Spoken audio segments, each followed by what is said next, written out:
Audio Jungle.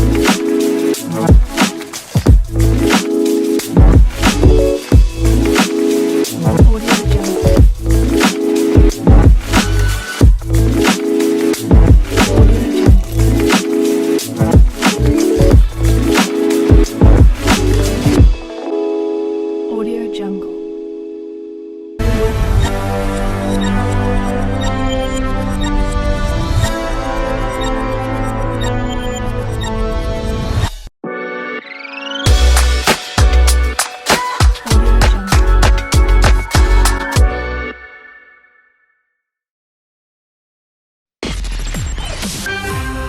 From the heart of where innovation, money, and power collide, in Silicon Valley and beyond, this is Bloomberg Technology with Emily Chang.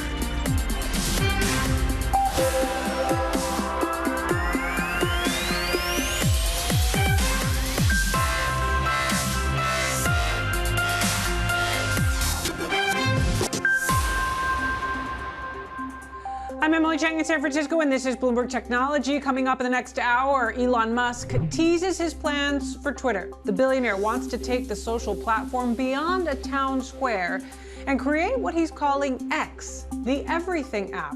What does he mean? We'll discuss. Plus, Facebook whistleblower Frances Haugen joins me 1 year after her fiery testimony on Capitol Hill.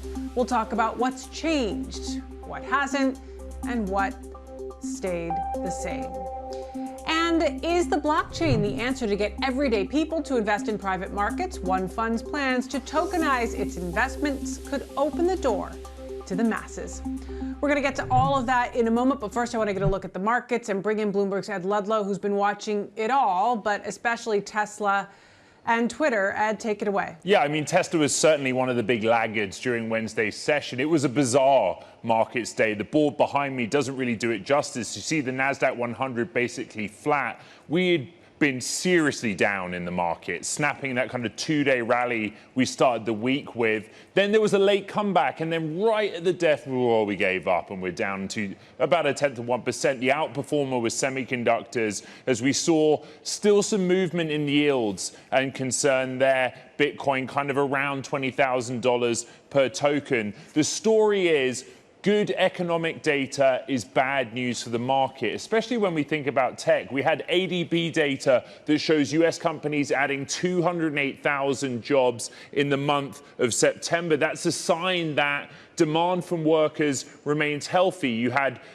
San Francisco Fed, where you are, Mary Daly, in an interview with Bloomberg's Mike McKee, saying that the bar is really high to bring down the pace of policy tightening. All of this gets us thinking about rates. Why do we care? Because higher rates discount the present value of future profits for tech companies with stretched multiples. As I said, in terms of specific movers, actually a number of names on the NASDAQ 100 were in the green, but Tesla was the notable underperformer. There's two ideas here. One, Elon Musk will have to at some point sell Tesla stock to fund a portion of the equity financing to buy Twitter, if he indeed does proceed with that deal, which you'll discuss in the show. And two, key man risk. He's the CEO of Tesla, the CEO of Spacex.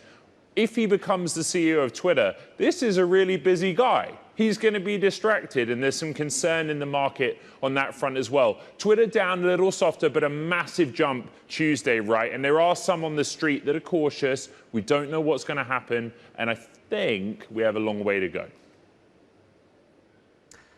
Likely, Ed, whenever Elon Musk is involved. Okay, thank you. I want to get back to our top story. Musk's about face agreeing to buy Twitter at the original price, but the judge in the Twitter trial saying show will go on for now. Let's break it all down with Bloomberg's Sarah Frier. So from a legal perspective, Sarah, Twitter hasn't dropped its lawsuit. They're still going to court as of now on October 17th, right? Well, we know that the parties are meeting today. We know that Twitter is talking with Elon Musk. But yeah, I mean, they have not said, sure, we trust that this offer that you've made is legitimate and we will do this. We haven't seen any joint statement. We haven't seen any end to the saga yet. I think we're still staying tuned for what they may decide. And hey, if they don't come to an agreement, then we might see Musk deposed in the next couple of days, and we might see this go to court as scheduled on October 17th. Our understanding is that Twitter could ask the court to provide a consent judgment, if you will, and create an agreement between the court and Twitter and Musk, not just between Twitter and Musk, that would be enforceable in a court of law. We are getting a glimpse into his vision for the social media platform. What do you make of this X the Everything app thing? What does he mean by that? You know, he's talked a few times about the idea of having an app in the US that would compete with the likes of WeChat in China. I think we've seen this ambition before. We've seen this from Mark Zuckerberg. We've seen this from Evan Spiegel. Nobody's quite pulled it off. So he's talking about an everything app. I think that is a big ambition of a lot of folks. It's just the internet may not work the same way here. We'll have to see. Meantime, you've been doing some math, and I believe the calculation is if Elon Musk gets rid of all the bots and spam on Twitter, he might lose 13.5 million followers on his own. Yeah, I think a lot of people will lose followers. Listen, it really depends on what you think of as a bot. There are a lot of automated accounts on Twitter that people love, like such as ones that tell you when an earthquake has happened. I don't think that's what Elon Musk is talking about.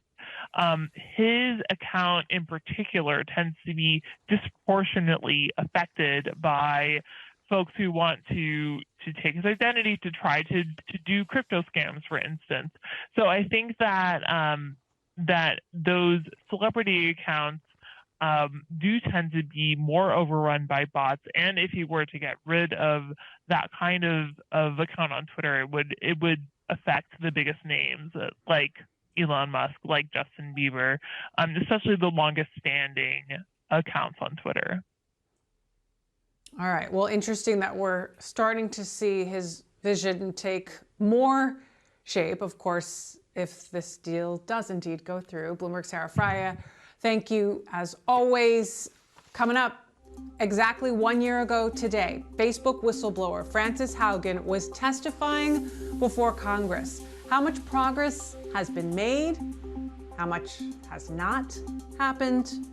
She joins me next. This is Bloomberg.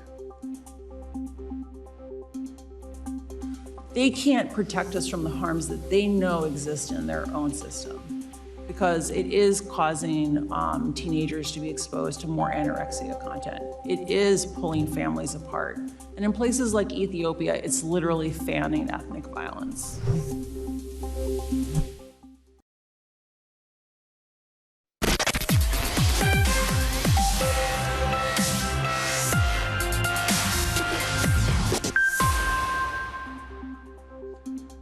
One year ago, former Facebook employee Frances Haugen shook Silicon Valley and the world when she blew the whistle on Facebook. She turned over tens of thousands of internal documents from the social networking giant to the media and the SEC. The Facebook papers, as they've come to be known, contain disturbing facts about the effects that social media platforms, including Instagram, were having on teens and kids. After testifying before U.S. Congress, she went on to speak around the world. And the question is, what is Facebook doing to amplify or expand hate? What is it doing to amplify or expand ethnic violence? You're right. I mean, Facebook didn't invent hate, but do you think it's making hate worse? Unquestionably, it's making hate worse. So in the last year, what has changed? What's improved? And what's left to do? Former Facebook employee turned whistleblower Frances Haugen joins me now. Frances, thank you so much for joining us. It is 1 year to the day since you testified before U.S. Congress, and I'm so curious what you feel has changed for the better since then, and how much work is there still left to do? You know, in some really basic ways, Facebook has changed substantially. right? So Facebook had 10 years to release parental controls for Instagram, and it never got around to it until after my disclosures came out. There are other things like Facebook has never had any public programs around trying to be more inclusive on its languages, and they launched something called No Language Left Behind, which is still only a drop in the bucket, but at least they're trying. Internationally, we've seen some amazing progress legislatively. So there's a law called the Digital Services Act, which is the first law that has ever required the major platforms to disclose what risks they have. Like actually, they would have had to disclose the risks to kids, for example, had this law been passed before. That finally got across the finish line in Europe after a 4 or 5 year push. The information in my disclosures was credited with giving the last gas in the tank to like get it across the finish line. So some things have changed, but we still have a lot more work to do. Facebook has also changed its name to Meta, made this big pivot to the metaverse. What are your biggest concerns about the new Meta today? The way we got here with Facebook was because of a set of incentives and a lack of oversight. Those incentives have not meaningfully changed. Facebook is still a private company. It's still driven to have to increase usage, increase profits quarter after quarter.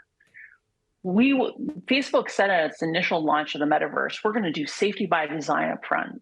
But from what we've seen over the last year, is that they're repeating the same problems that they had with Facebook. That the first time they let journalists into the metaverse, immediately women started getting groped. Why didn't they talk to some women beforehand on like what might be dangers that they could face in a space like this? So we need to see Meta actively engaging with the public, engaging with experts, and saying, let's design for safety from the start. So they just said today they're going to ask users for more direct feedback on what they'd like to see in their feed, their algorithm. Is that a positive step in your view? In my opinion, there's a lot of ways to do this that would have huge opportunities for change. Many people know of kids who struggle with mental health issues, eating disorders. Part of what happens is Facebook's algorithms have a tendency to push people towards more extreme content. You might start with something like healthy eating, get pushed to pro-anorexia content. Imagine a world where a kid who's trying to fight against these things, who knows this is a negative influence on them. Imagine if Facebook actually said, hey, we noticed you're looking at a lot of content that other users have said makes them feel blue. Do you want to keep looking at it? Imagine if we had that ability to influence our feeds. Probably a lot of kids would be a lot healthier today. Interestingly, he told Joe Rogan this story about how he rejected the idea of an angry emoji and then said he wasn't here to design a service that makes people more angry. Do you think that's a little bit of revisionist history?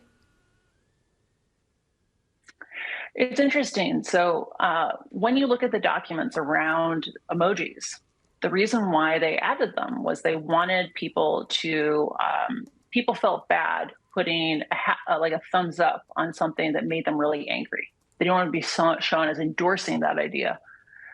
It's one of these things where Facebook didn't think about the unanticipated consequences of some of these design decisions.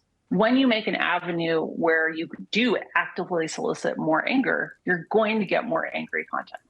So I haven't seen anything in the document saying that Mark said, say no to the angry face. But I can imagine that he wishes he had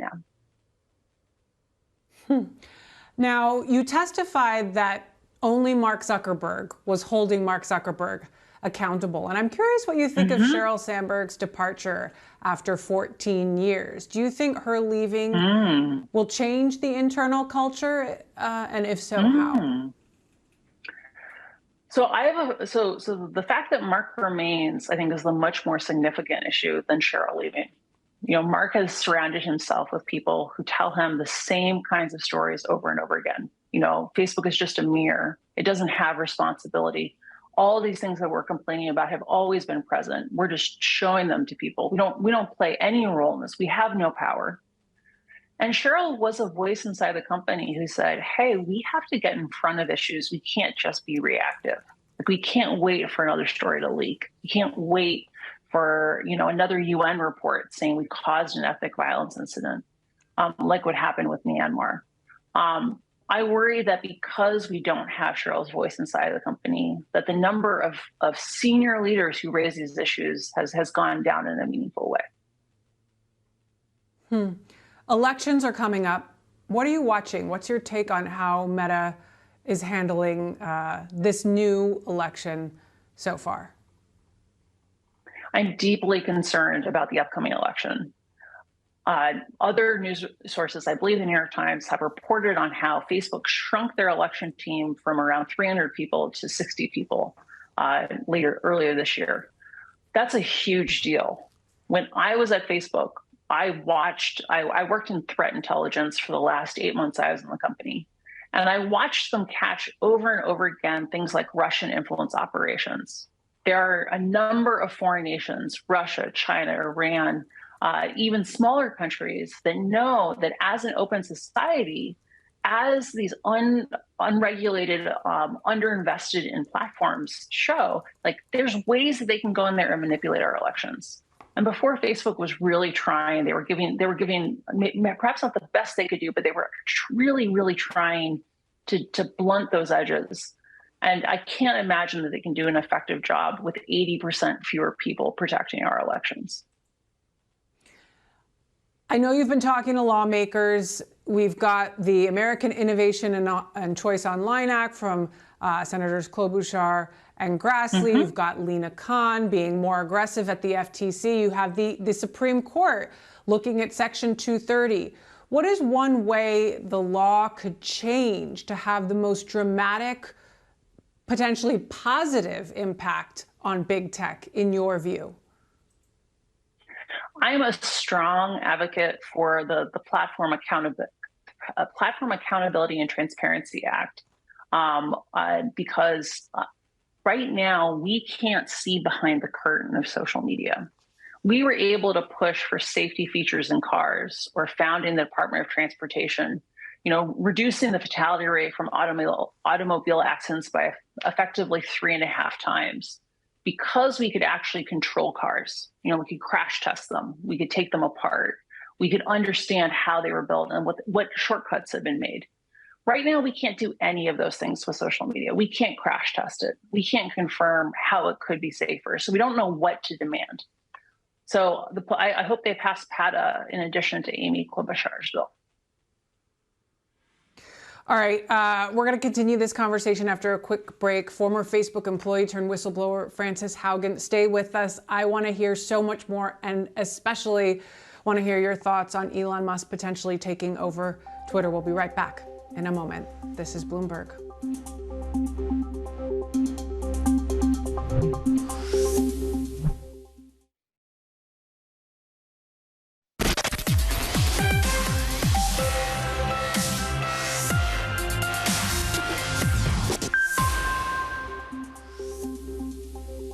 Continuing our conversation now with former Facebook employee turned whistleblower Frances Haugen. Frances, I want to get your thoughts on, of course, the biggest news rocking social media, that is Elon Musk saying he'll take over Twitter. After all, what are the risks, in your view, of the world's richest man owning such an influential communications platform?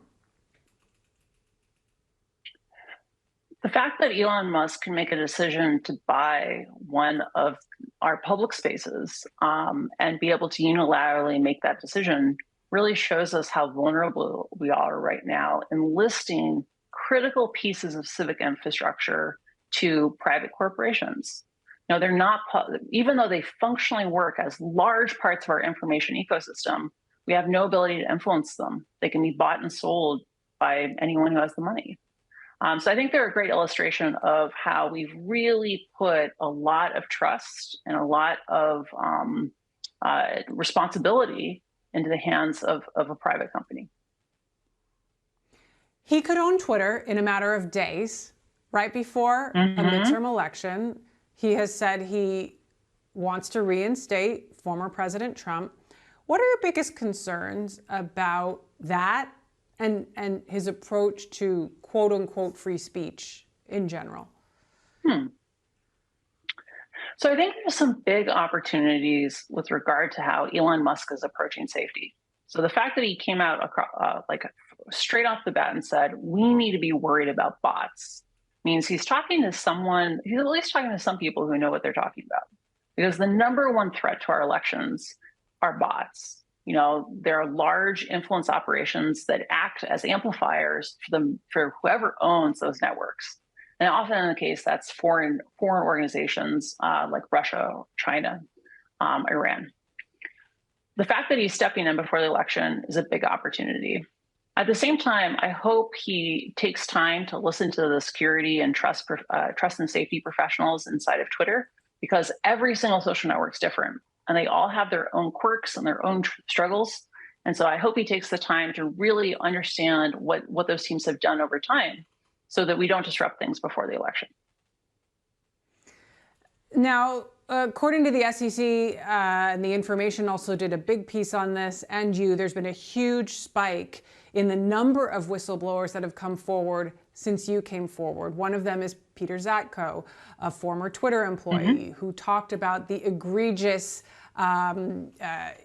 flaws in Twitter's own security. What do you make of the rise in these whistleblowers and the role that they can play in providing transparency where Congress has failed to regulate? If viewers take away only one thing today from the time that we spent together, it's the idea that more and more of our economy is driven by opaque systems now. So, you know, back when we had a more industrial-oriented economy, you know, you could buy the products of those factories. You could interview workers who worked in those factories and understand what was happening. But now we have more and more systems where the important details all live on data centers. You know, all we get to see is our own screens. We're limited in understanding how these systems work, or like what choices were made, what are the consequences. Whistleblowers are only going to become more and more important, because in the case of things like trust and safety online, you know, there are no academic classes you can take in this today. You know, there's like a few on content moderation at places like Stanford, but that's about it. We're reliant on professionals like Peter to understand what the limitations are in these things. They're our first line of defense, and we need to be protecting them. What do you think of TikTok? Is there a unique threat posed by TikTok in particular? I'm particularly concerned about TikTok because TikTok is intentionally designed to be manipulated. You know, it's a system that originally originated in China, and it's a system it's architected from the beginning with controlling what messages are distributed.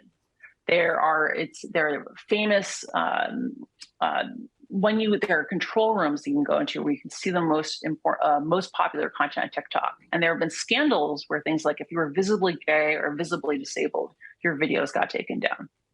We should be deeply concerned that this is a Chinese company. You know, let's say China invaded Taiwan. I guarantee you we would not see any pro-Taiwanese messages going across TikTok. And because it's designed to be incredibly sticky, be incredibly addictive, like you can't passively watch TikTok. Like it pulls you in. You have to engage in order to get the next video. There's like a little hit of dopamine over and over again. You know, it draws kids in. And so I strongly encourage us to look at, do we want to have China having so much influence over our information environment, particularly for our children? Now, I know you've been on a year of public speaking engagements, testifying before other governments. You also moved to Puerto Rico. You got married. No, I moved 2 years ago. Nonprofit. I moved 2 years ago. Yeah. 2 years ago. Yeah. Okay. Yeah. So you were in Puerto Rico. You launched this new nonprofit, Beyond the Screen. Talk to us a little bit about how has your life changed since becoming a whistleblower, quote unquote, and do you have any regrets? Interesting. I think the biggest way in which my life has changed is you know, I can sleep at night. You know, like before I came out, I think anyone who's ever had to hold a secret where you thought other people's lives were on the line knows how hard that is. And, you know, I I had to get a new passport right about the time I left Facebook. And I had to get a new driver's license this year because I had lost my driver's license. And I looked at those two photos and I was like, oh my goodness, I aged backwards 10 years. Like, that's not how it's supposed to work. And so I have been so grateful for the experience over the last year because I know how few public figures that are women have easy lives online. And like, I have open DMs on Twitter and Instagram, and no one harasses me. You know, I've only felt supported, and I'm so grateful to be able to give people hope about the idea that we can change social media.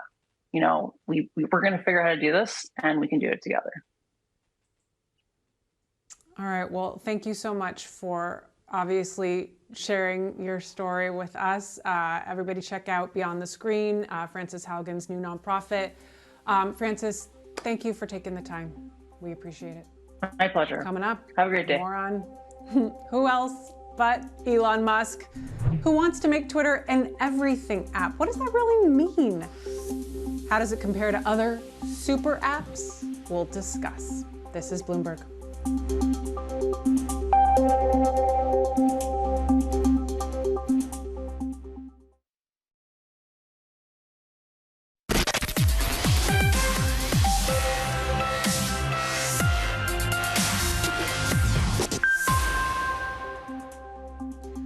Welcome back to Bloomberg Technology. I'm Emily Chang in San Francisco. Elon Musk wants to turn Twitter into the everything app. Here to explain what that might mean are Ed Ludlow. So Ed, what kind of clues do we have about what he's really talking about here? Yeah, you know, we have clues, and shameless plug, I kind of put a piece out on Twitter this morning about some of the things Musk has talked about changing. We're certainly at a stage where there's more questions than answers, right? You see that reflected in equity markets. You know, Twitter was down after a ginormous gain 24 hours ago. Tesla down on concern Musk will have to sell down Tesla stock to fund this deal, that he's distracted.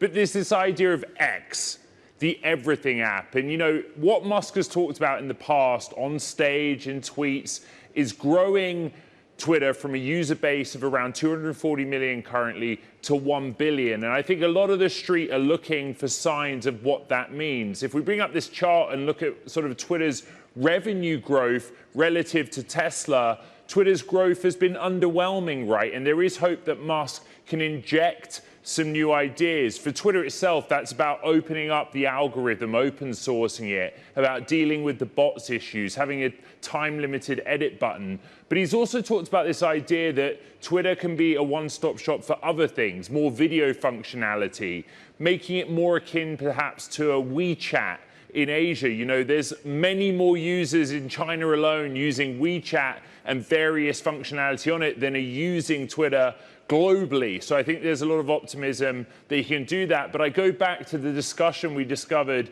between Dorsey and Musk in those court filings and the texts that were released as part of discovery.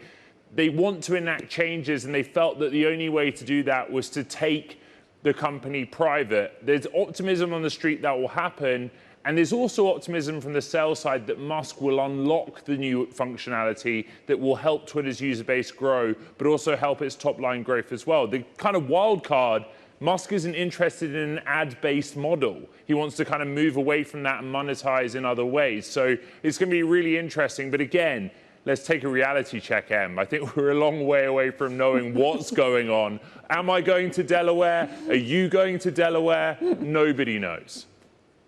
We do not know, and boy, would I love to know if you and I are going to be in Delaware in 2 weeks. Okay, thank you, Ed. I want to dig into this a little further with Lead Edge Capital founding partner Mitchell Green. Mitch, you know, I know you're an investor in Uber, which has aspired to this sort of super app idea. We've seen Tencent really succeed at it. What do you make of Elon Musk's idea to try to turn Twitter into an everything app? Good luck. It's hard. There hasn't. You look. We don't own Uber anymore, but we do own ByteDance, which obviously owns the very popular TikTok app. We do own. We were early investors in Alibaba Group, which is obviously, and then as well as Ant Financial, which has built a super app. I think he's got his work cut out to him, but we're sure going to talk about it, and in 3 to 5 years, we're going to know, did it work? Look, Elon I totally agree that he can't accomplish this. What he wants to try to do is a public company. I'm sure it's not, having not spent a ton of time looking at Twitter, I'm sure it's not the most efficiently run business. I'm sure there's tons of ways he can fix it. It will take a lot of time. He's amazing at sending rockets into space, and he proved the world wrong, with his car business. He obviously started his career in payments. Time will tell if he's successful in turning around Twitter. I think it's a very tall order, and it's not like Facebook and ByteDance are going to sit around doing nothing while he tries to do it. So. From a bigger picture, I find it interesting that we could potentially see this massive deal, him buying Twitter for $44 billion, happen in the middle of, potentially a drop into a recession. We also saw Adobe agree to buy Figma for $20 billion, and we're waiting for this big Microsoft Activision deal. What do you think about how the M&A landscape is keeping up pace despite the fact that the economy is so bad? Well, it's a great question. Corporates around the world have, and these tech corporates, Google, Microsoft, Facebook, Amazon, have, Alibaba, Tencent, have ginormous sums of cash. By the way, Oracle, you could add in there, SAP, you could add in there. At some point, I think we're going to wake up over the next 12 to 15, 18 months, and there's going to be a heck of a lot more M&A than we've seen in a long time. I don't know when it's going to happen. I don't think it's starting yet. I also think you're going to see a wave of buyout activity too. The problem, I think, why the LBO fund activity, private equity fund activity right now is pretty slow, and you've seen busted deals just because the credit markets are not in good shape.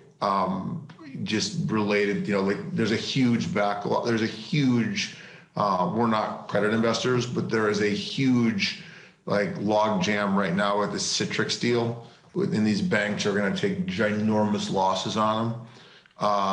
And so the credit markets for a lot of this activity is super slow. So I don't know how much leverage that Twitter is going to take in this buyout and things like that. But anything that requires lots of, and I think that's why you're seeing spreads on lots of potential deals trade pretty wide, because the credit markets are so uncertain right now.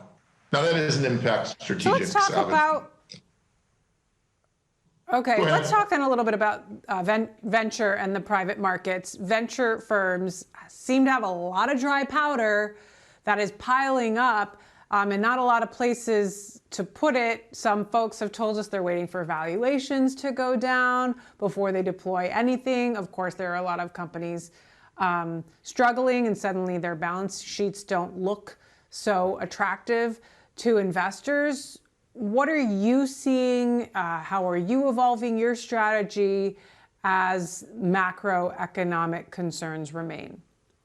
Sure. So good economy, bad economy. I think nobody knows where the economy is going. I read an ISI survey that said 90% of investors think that there's going to be a recession in 2023. The crowd is usually wrong. It's not like we were all sitting around in February of 23. In February of 20, thinking, COVID was going to happen a month later, or in August of 08, the world's about to end because Lehman Brothers is about to blow up. Who knows? The crowd is usually wrong. By the way, I'm probably myself in the crowd. In terms of the venture landscape or growth equity landscape right now, and I think you can expand it to private equity landscape or real estate asset landscape. Specifically in venture, and if you're thinking hey, companies with 15 million of revenue to 100 million of revenue that are software and internet or fintech businesses, there's just too big a spread between what the buyer wants and what like a private equity or venture fund's going to pay, because it's driven by public markets. And in companies right now, for the most part, and I think the spread has already started to come down. Like it's definitely tightened up from today where it was 6 months ago. You just have to make the assumption that private markets lead public markets, or public markets lead private markets. And as a result, like tons of companies raise money in the back half of 21 and early in 22. And like they raised like 2 years of money. And so like you're a company right now that still has 100 million plus in the balance sheet. Your last round was probably done at too high a price, but like you don't have to raise money right now. Fast forward a year, you might be in a recession at that point. You've probably burned a bunch of money. We think it's going to take another 6 to 12 months for a lot of this stuff to work through, and that, you know, the back half of next year into 24 will be super busy, because then a bunch of these companies are going to raise.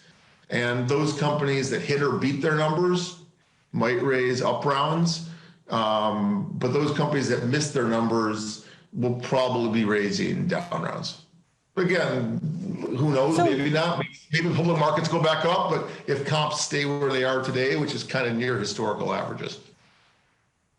So what advice are you giving your portfolio companies right now? Great question. Don't panic is one thing.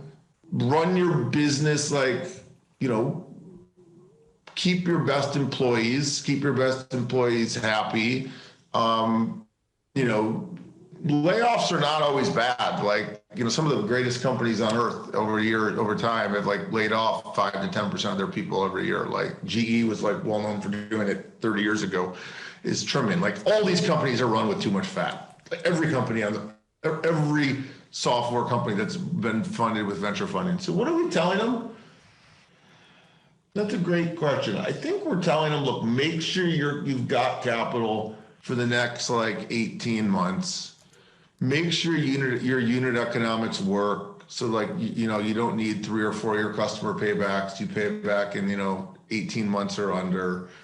But make sure you're invested in the future. Like, don't freak out. Like we're going to look back in 5 to 10 years from now, and like great companies will have been created during this time period, and you need to be bold. You just want to be smart about it and make sure you're not standing on the cliff, you know, with your pants down if the tide goes out.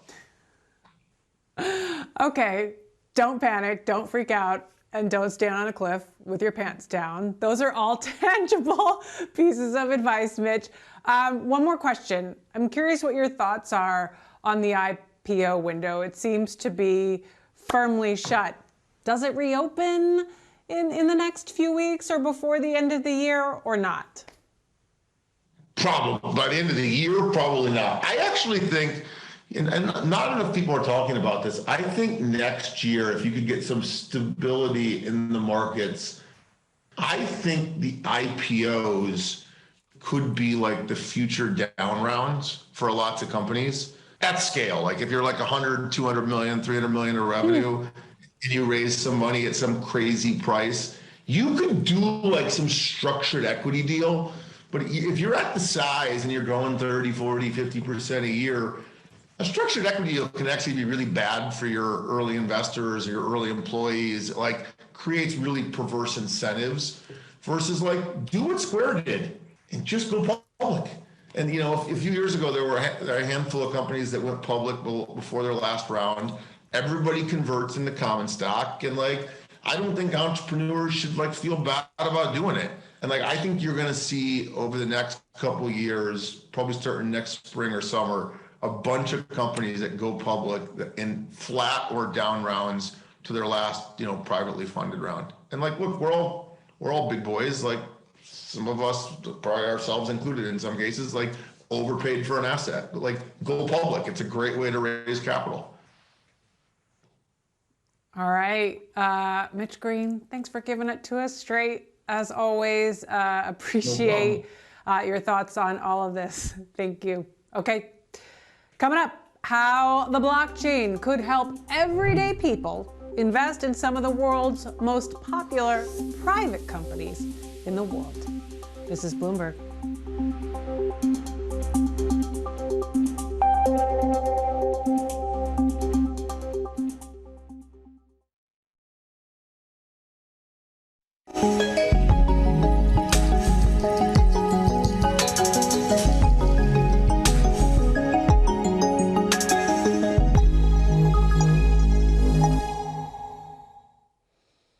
Time now for our crypto report, and today we're covering the so-called tokenization of funds, which could potentially expand access to private markets to a broader set of investors. For that, I want to bring in Bloomberg Sonali Basak. Sonali, take it away. Thank you, Emily. You know, whenever I go around to investment conferences, more and more this gentleman named Carlos Domingo, the CEO of Securitize, is often there. And he is joining us now to talk about this because recently, today really, they announced a deal with Hamilton Lane, recently another deal with KKR. Carlos, when you're talking to these large fund managers, Hamilton Lane alone has more than $800 billion under supervision.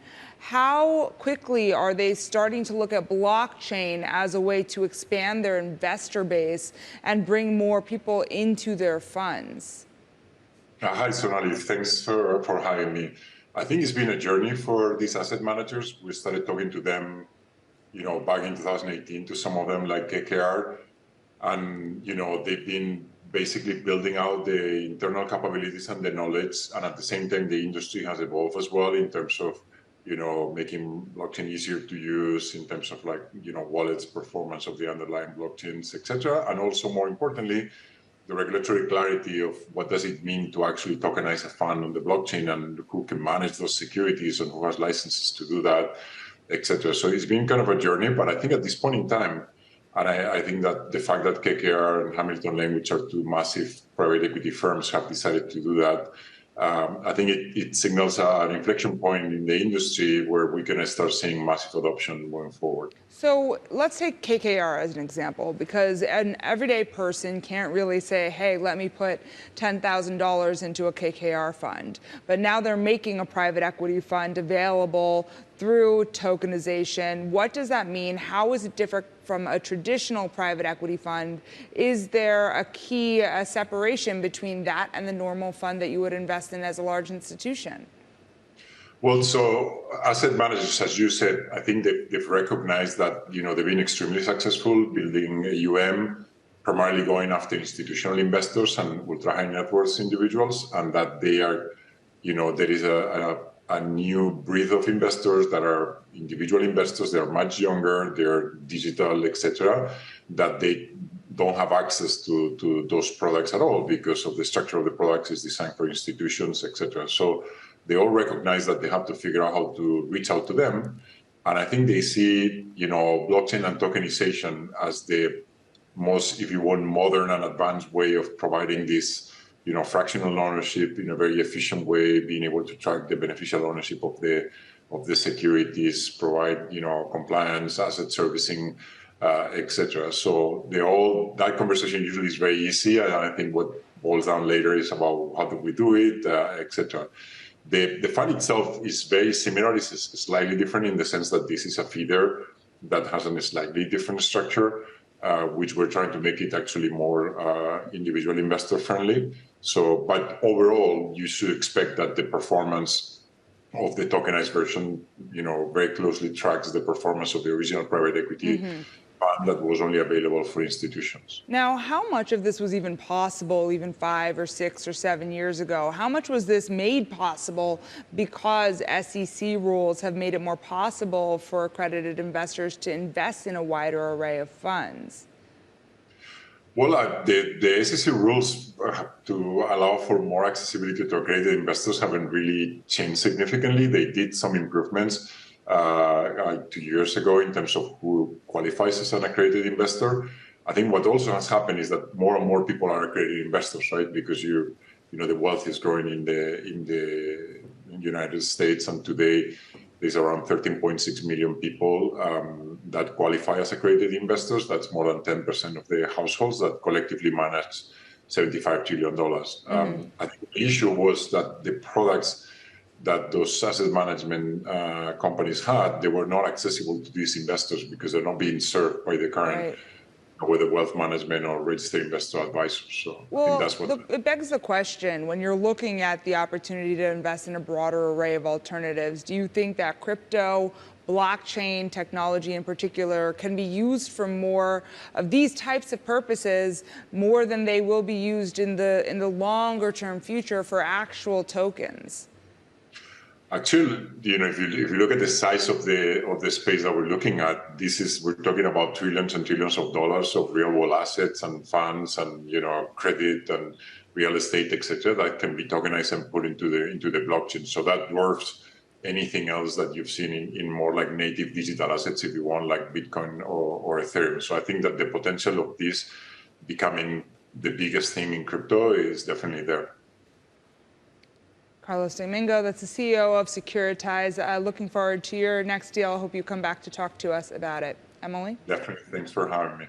All right. Shanali, thank you. We'll be right back with more of Bloomberg Technology, talking about SpaceX's latest mission to the International Space Station. This is Bloomberg.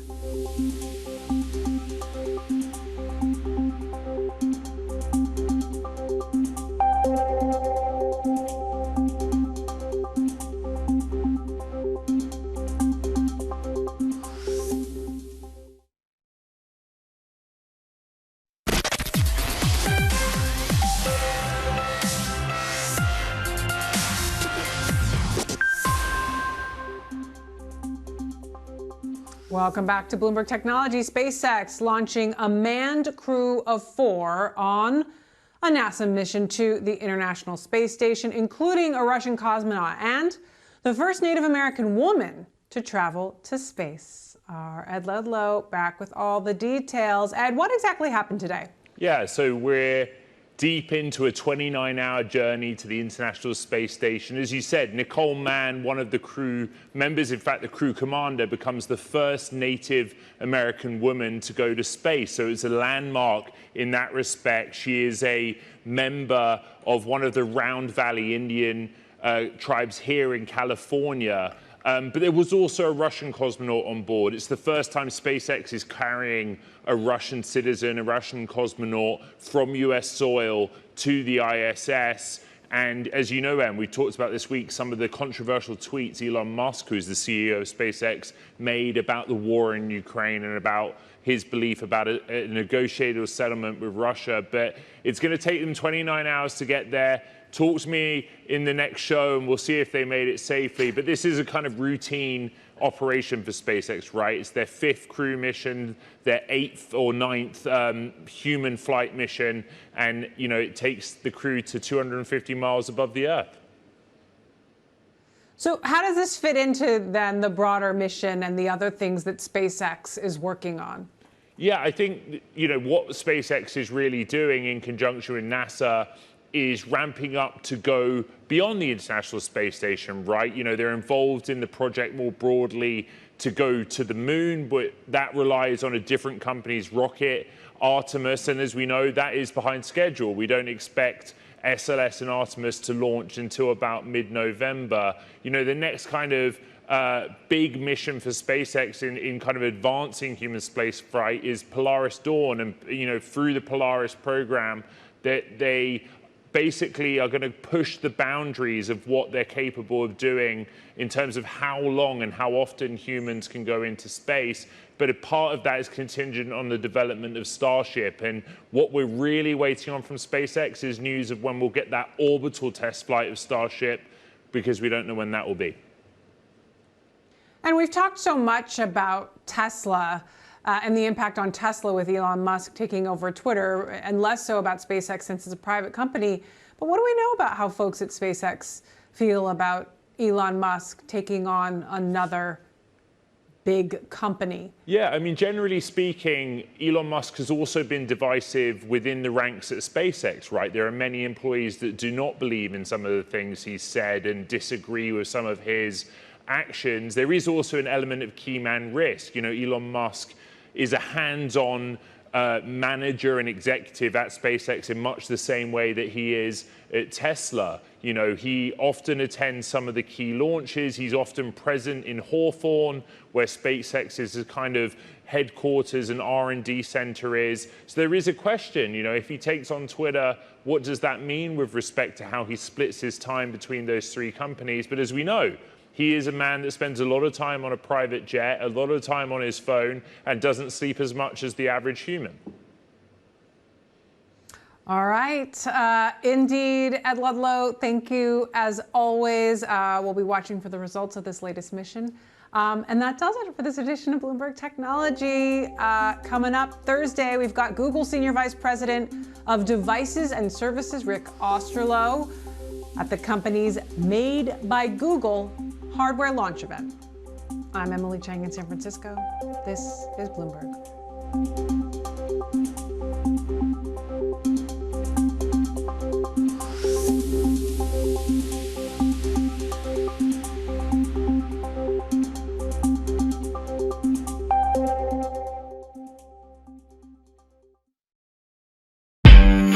Audio Jungle.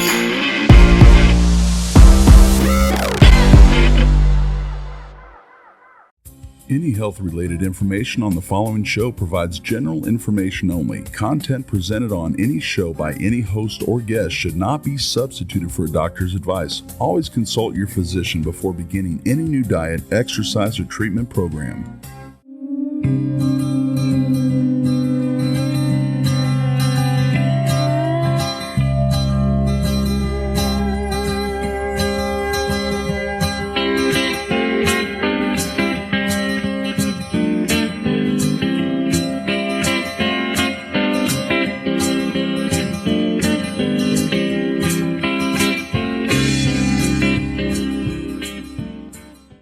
Welcome, beautiful people that I love, to Organic Healthy Lifestyle. And I am Nancy Addison, your host. And I always start off our show with a prayer. And I just ask you to join me in whichever fashion you would like. And I ask our divine creator, please allow your love for us to extinguish any fear that we may have. Enable us to become quiet and focused on your spirit of divine love. Help us to feel the waves of peace washing over us and clearing away any tenseness and anxiety. We rediscover how refreshing it feels to be calm and peaceful. Alone with your spirit, we feel great serenity. We know that we are eternally one with the divine. And with the divine with us, we shall fear nothing. We are claiming and declaring your promises and gratefully accept your gifts of strength, fortitude, flexibility, compassion, wisdom, insight, and perfect health. Please send an army of angels to protect us us and our families, from any kind of evil, and to please bring all injustice to justice now. Bring peace into our souls that passes all worldly understanding, and make us a light for others to see your strength. We ask this in the highest good of all concerned for everyone listening now and in the future. Thank you. And so it is. And just remember, you are a temple and of the divine. So stay strong, everybody. And we are so blessed to have Dr. David H. Janda, MD, join us today.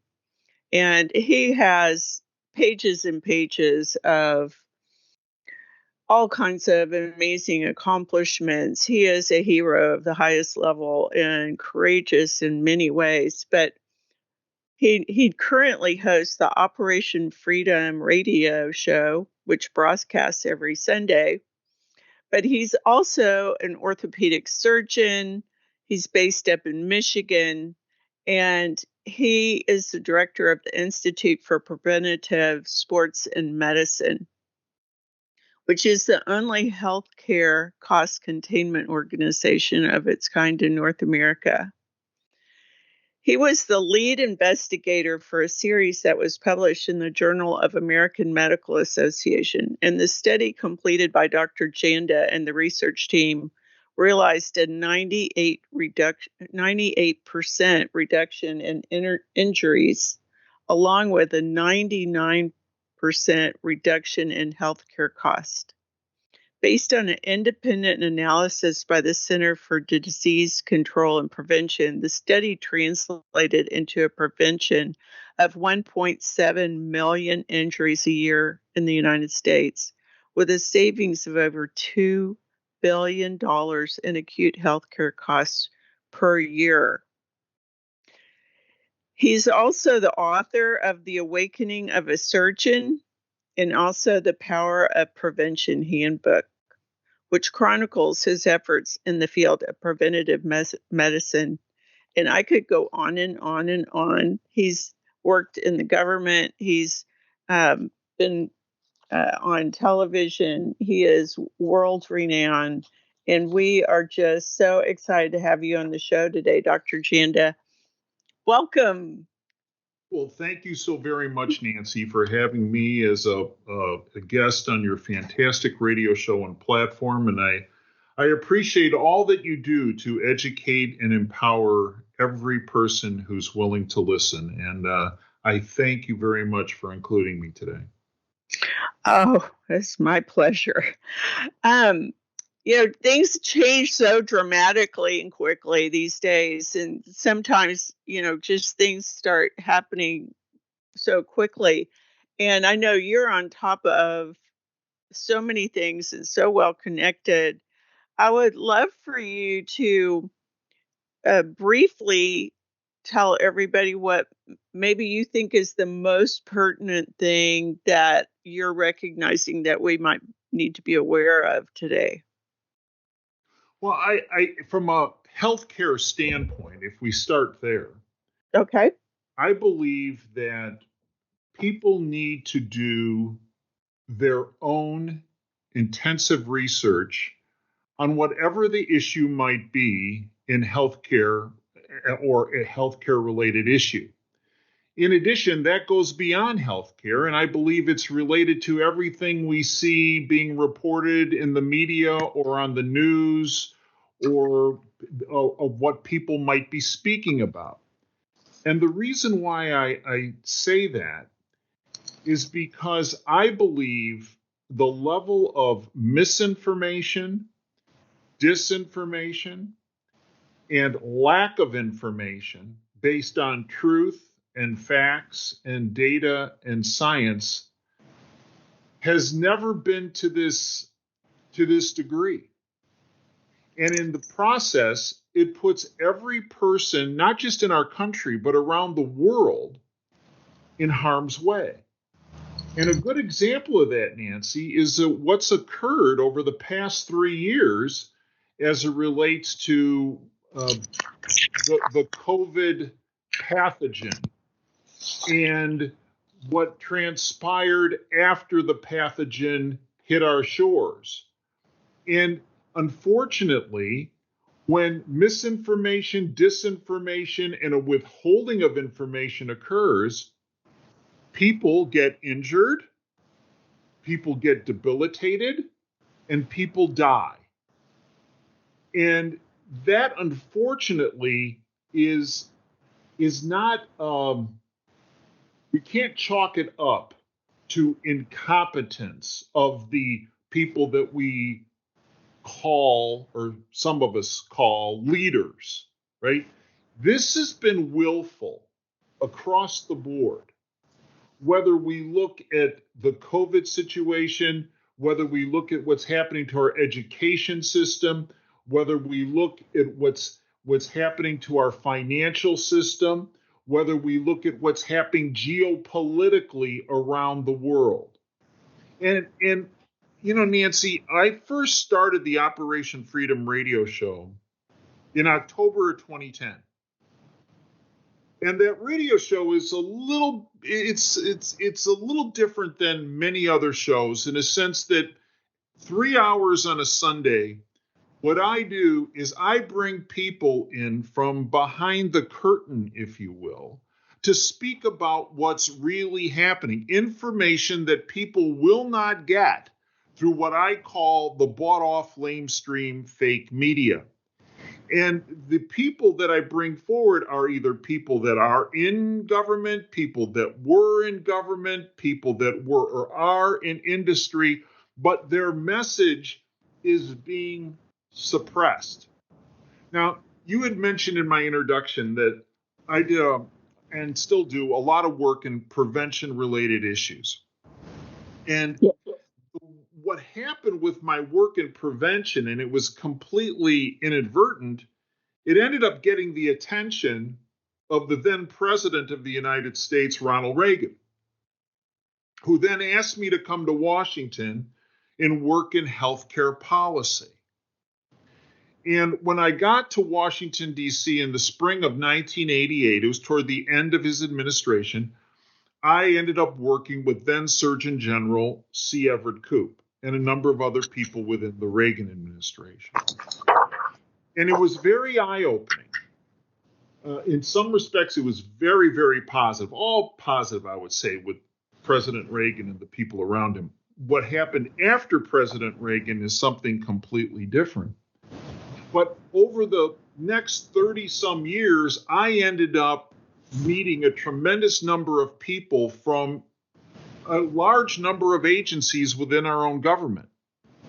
And I came to realize that there was essentially a civil war, and has been a civil war going on in our own government, of people that supported freedom and people that supported, if you will, a syndicate. You know, the first meeting I had when I was at the White House under President Reagan, one of his assistants came in and spoke to the new people who had been brought in to work on policy, in my case, healthcare policy. And what she said was very interesting. Now, this is the spring of 1988. And what she said was that when you present policy to President Reagan, do not present policy based on a right-left axis, the Republican-Democrat axis. What she said is President Reagan's philosophy is the right-left axis is all theater, and it is meant to divide and conquer the American population, because as the population becomes divided and focused on each other and, if you will, colliding heads with each other, it allows a group of individuals who are focused on a different axis to take control of the country and potentially the world. And what she said was President Reagan wants you to focus with your policy initiatives on the up-down axis. Up being freedom and down being oppression. And what she said is your goal with your policies are to promote freedom and to block anyone and everyone in government and anyone and everyone in private industry that are trying to oppress people and, if you will, take their freedoms and liberties from them. Now, she did not say the words deep state or New World Order crowd or criminal international banking syndicate or globalist syndicate. She didn't say that, but that's who she was speaking about.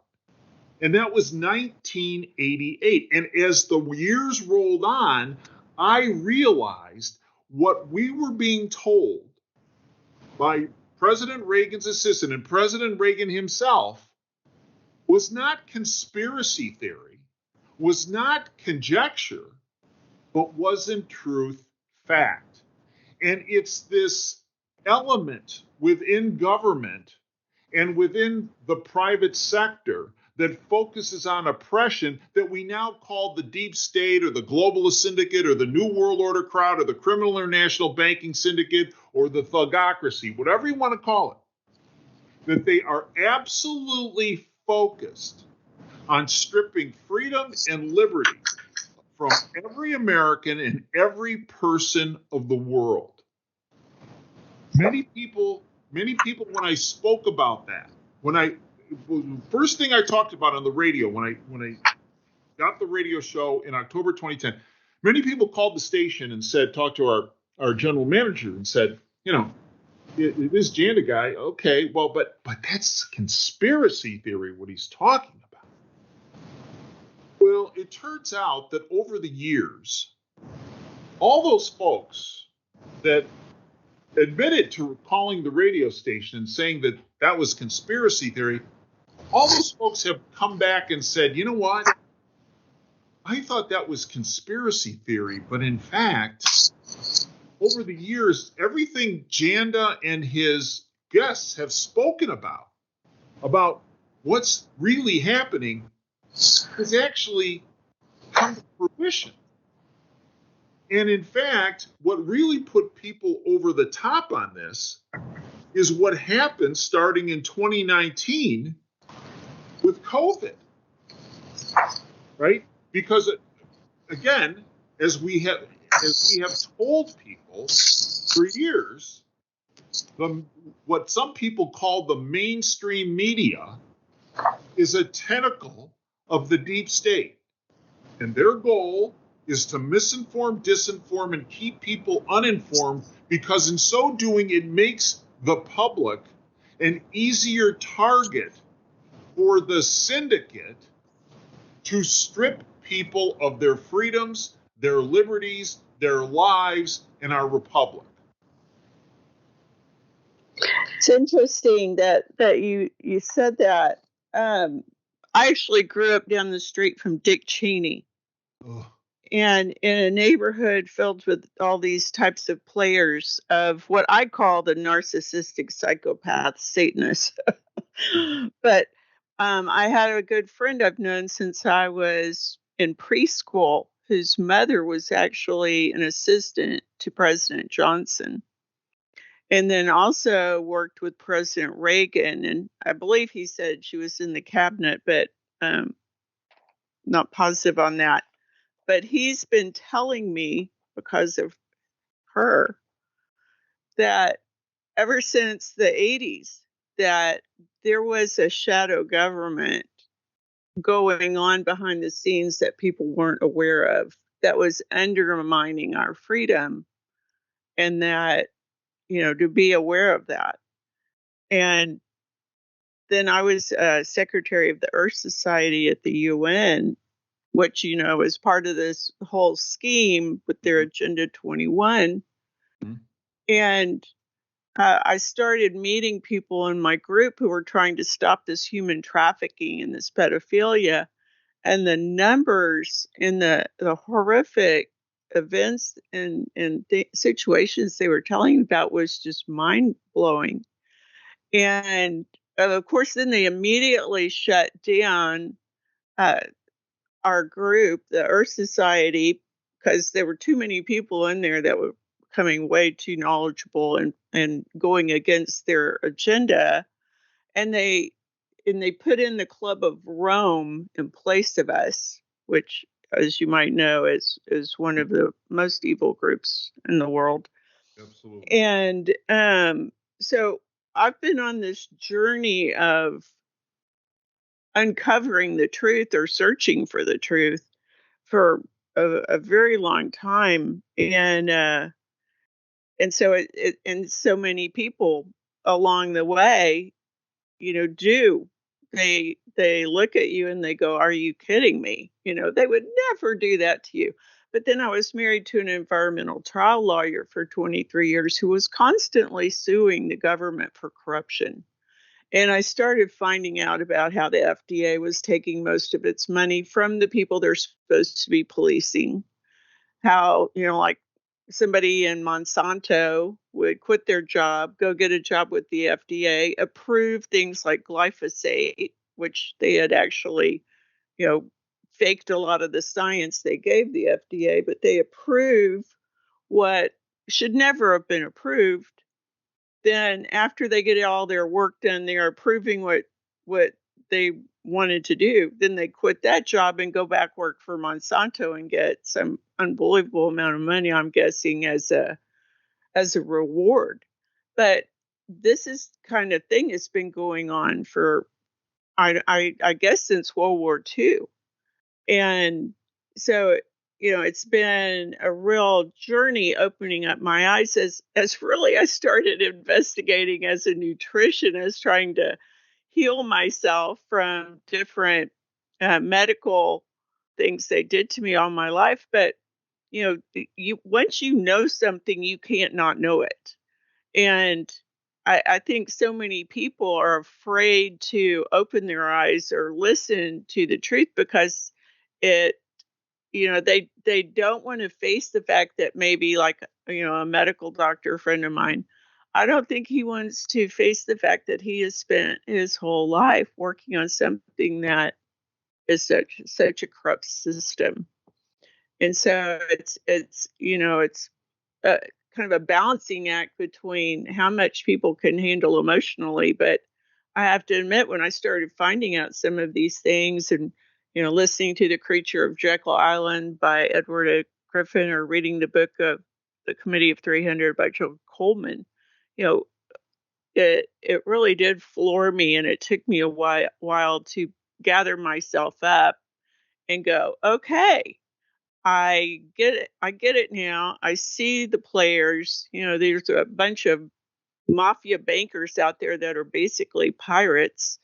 And, how do we maneuver ourselves through this that they've created, trying to create their one world order where we're all basically slaves and they own everything? So it's it's just a process of dealing with the emotions of facing the fact that we've probably all been lied to our whole life. I would like to disagree with you, Nancy, but I completely agree with you 110%. Where I disagree with you a little bit is I think it actually started long before the Second World War. And by that, I mean, if we look, you mentioned G. Edward Griffin's book, and also Eustace Mullins wrote a book about the Federal Reserve and about how the Federal Reserve came into being.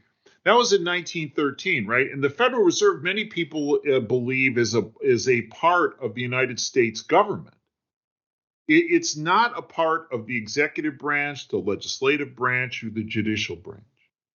It's an independent group of cartel bankers who were given control of our money supply and therefore essentially were given the keys to the kingdom in 1913 by Woodrow Wilson in a Congress which voted the fact that the printing of money would be handed over from the United States Treasury to this independent group of bankers who have no allegiance to the United States or the Constitution. They only have, or the American people, they have an allegiance to themselves and their own wealth.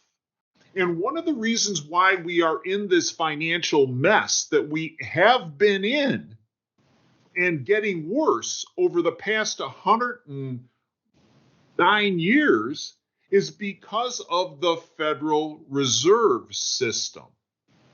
The Depression. In fact, Bernanke, several years ago, admitted, well, the Depression in the 1920s was a result of the Federal Reserve. Well, I contend and I believe it goes without contention, that the current financial mess we're in today, this stagflationary environment, is because of a Congress and a president that are willing to spend money we do not have, and a monetary policy by the Federal Reserve that has taken the value of our dollar from when they took over creation of the money supply in 1913. The dollar now is worth less than 99% of what it was in 1913. That's not incompetence. That's not an accident. That has been the plan. And what that means is the dollar has, if you would, the inflation has been brought through the roof. Inflation is a killer for every income group, in particular the middle and lower class. And it's not fiscal irresponsibility or malfeasance that caused this. It was a fiscal plan to destroy the middle class in this country. I agree with you completely. And yeah, I've done some shows on how it goes back to literally the 13th century with the Pope declaring himself king of the world and everybody as slaves. And but I agree with you, and I think you're brilliant. And so, okay, bringing us to today, how do you see us defeating or stopping these pirates, these mafia banker pirates, globalists who poisoned our world? They've poisoned our food, they poisoned our water, they poisoned our air. Now they're hammering us with these radiation devices and satellites and cell phone towers and 5G things that are lowering our frequency, causing anxiety, insomnia, and many times suicide. And it's like I keep trying to figure out how do we stop them. Well, many people believe, Nancy, that they cannot be stopped, that they're all powerful and they cannot be stopped.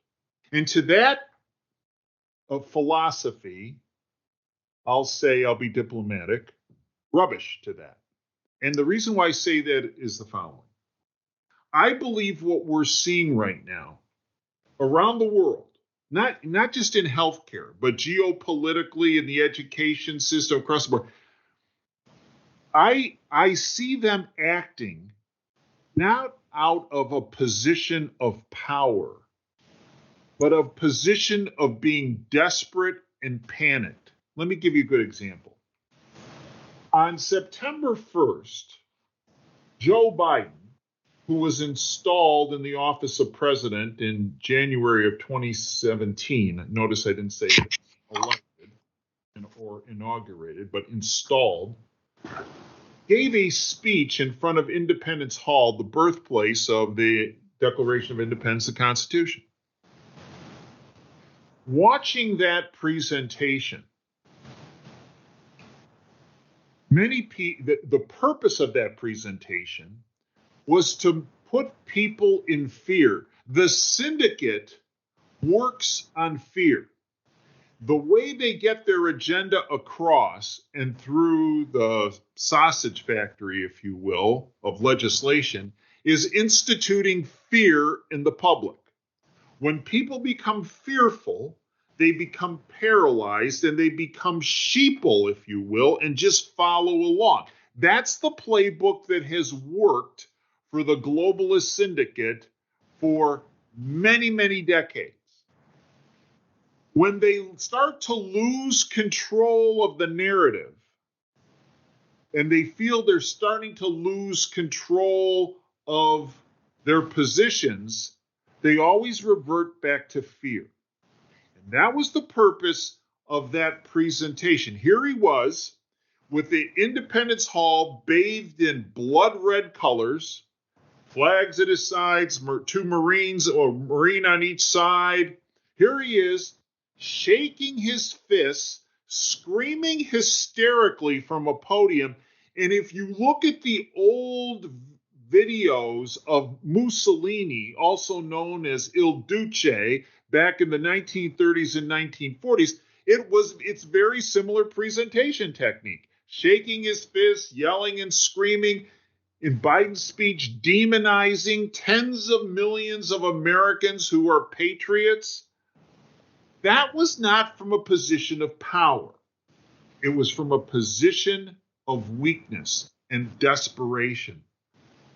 So why did they feel that they were, and why do they feel they're losing control? If they're all powerful and if they have all the chips on their side of the table, why do they feel this way? Because they see and feel pushback and an awakening of the public.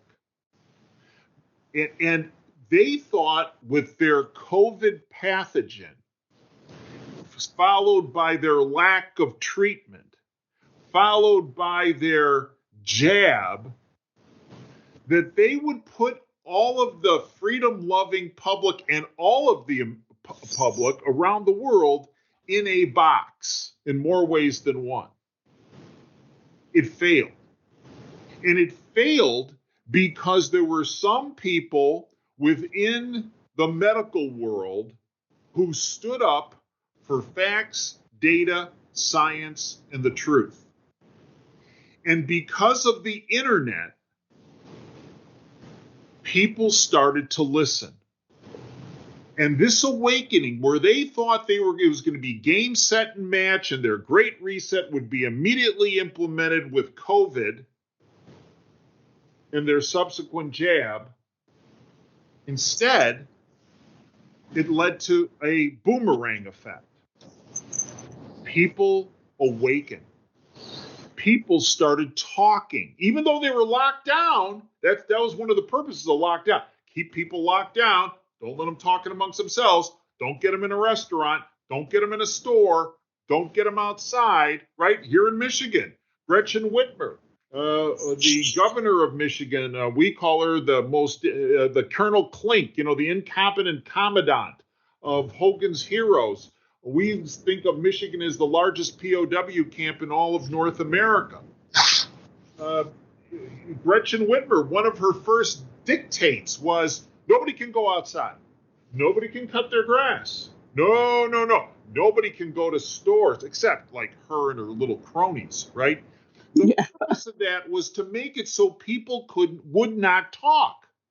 But what happened is people might not have been outside, but they were listening to the bought off lamestream fake media, and they were listening to the propaganda. And then they get online and they'd start picking up shows like yours or mine or a number of other people in the independent media and said, wait a minute. There are people like Dr. Peter McCullough, Dr. Lee Merritt, Dr. Zev Zelenko, Dr. Ryan Cole, Dr. The first line doctors, all docs who put their lives on the line to speak about the truth, the facts, the data, and the science. And people started to hear this. And they said, well, wait, I got to go.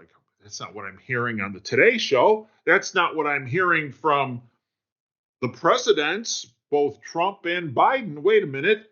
Wait. This isn't right. This is not correct. What is going on here? And they started investigating. And where COVID was supposed to be the kill shot, if you will, in more than one way, to end people's freedoms and liberties in mass, it actually caused an enormous awakening to the point where now, in the past month, we had the CDC come out and say, well, we're revising our recommendations, right? We're essentially pulling a 180, right? It was reported on NPR. New COVID-19 guidance from the CDC focuses on individual decisions. Wait a minute. Oh, no. The last 3 years was about government dictates with no individual decisions, right? And that's the key that Reagan had locked onto. Your policies need to focus on individual empowerment, not empowerment of the insurance companies, the AMA, big pharma, big medicine, big government, but the individuals. That's why he locked onto my message of prevention, because it was an individual choice of people focusing on prevention and trying to reduce or eliminate or modify, attenuate injuries. That was the whole point of the legislation and the policies we put forward through Dr. C. Everett Koop, the Surgeon General. But now we got, and we went the exact opposite. Now, understand that process. When Reagan left office and I started to deal with old man Bush, George H.W. Bush, he didn't want to have individual empowerment. He was locked into the insurance industry and big pharma and big medicine and the AMA and big government. So was Clinton. So was younger Bush, W. Obama, forget about it, was one paid for by the syndicate. They all were. They all were. The first thing I said when I started my radio show, Nancy, in October 2010 was the day Ronald Reagan left office in January 1989, our country forever changed because every person who's occupied that office, and I made this statement in 2010, every person who occupied that office since Reagan has been owned and operated by a criminal syndicate. That being, if you will, the deep state, the New World Order crowd. And they all focus on bureaucracy. So now, all of a sudden, after 3 years of death and mayhem, what was completely preventable, the CDC comes out, this is reported on NPR no less, right? New COVID-19 guidance from the CDC focuses on individual decisions. Good. That's something all of us were pushing for 3 years, right? Yeah. Here's their first recommendation change. Those exposed to the virus are no longer required to quarantine. In other words, lockdowns aren't effective. Then they said, unvaccinated people now have the same guidance as vaccinated people. Medical translation, the vaccines are ineffective. They don't work. Third point, students can stay in class after being exposed to the virus. In other words, social distancing is not effective. And their fourth was it's no longer recommended to screen those without symptoms. In other words, asymptomatic transfer does not occur. There is no reason to wear a mask if you're asymptomatic. Okay. Nancy, why did they do that? They did it because they saw the public awakening and they were getting tremendous blowback. And the point, the very long answer to your precise question is this. The way we end this reign of terror by the syndicate and their puppets is by peacefully protesting and holding their feet to the fire of truth and facts and data. And when it comes to COVID or whatever the health issue is, science. You see, what they were counting on is all of us would be so fearful. We would become paralyzed. We would become mute. We would not say, wait a minute. What you're saying is false. Now, you've been told if you continue to push these policies that harm every person's freedom, that harm every person's health and wellness, then guess what? What we're going to do, my relatives, my coworkers, my neighbors, everybody we can gather together, what we're going to do is we are going to vote you out of office. That's right. And we're going to let everybody know so you don't sit in your big, fat, leather, cushy chair and continue doing what you're doing to all of us and to our republic. Now, many people believe that doesn't work. No, I believe it does. I've seen it work thousands of times. Let me tell you something about politicians, and I've dealt with hundreds and hundreds of politicians over the years. They don't particularly like dealing with me because I tell people what they need to know, and it might not be, and it's not what these guys want to hear, or guys and women want to hear in politics, but I tell them. And let me tell you something. There's two things politicians fear. One, not having enough money to run for re-election, which the syndicate is happy to provide them, right? Just so they carry out the syndicate's agenda. But the second thing they fear is the public being wise and informed on an issue that makes it clear that that elected individual is on the wrong side of the equation, that they're on the oppression side of the equation. They know, and here's what people really need to realize. We have them number-wise, right? There are 320 million people in the United States. There are roughly, let's give it a highball estimate, 3,000 of these elite, if you want to call them that, scum. No, I don't want to call them elite because I think they are scum. Yeah, right. I would call them globalists. Okay. There's 320 million of us. The only way they can try to level the playing field is by keeping us uninformed, misinformed, disinformed, and in fear. When they see people are not fearful and are approaching them peacefully and saying, what are you doing? Here's the issue. Here's what you're spouting. You know that's wrong. Here's what needs to happen. And if you don't start moving on this on the freedom side of the equation, we're going to vote you out of office so you don't even make it through the primary. That scares them because even though the election process is tainted, okay, terribly corrupt, they know they can only rig the system, the machinery, only so far. They can only do so much. And if there's a mass movement against them, it won't matter how it's rigged. They won't win. That's what they're afraid of.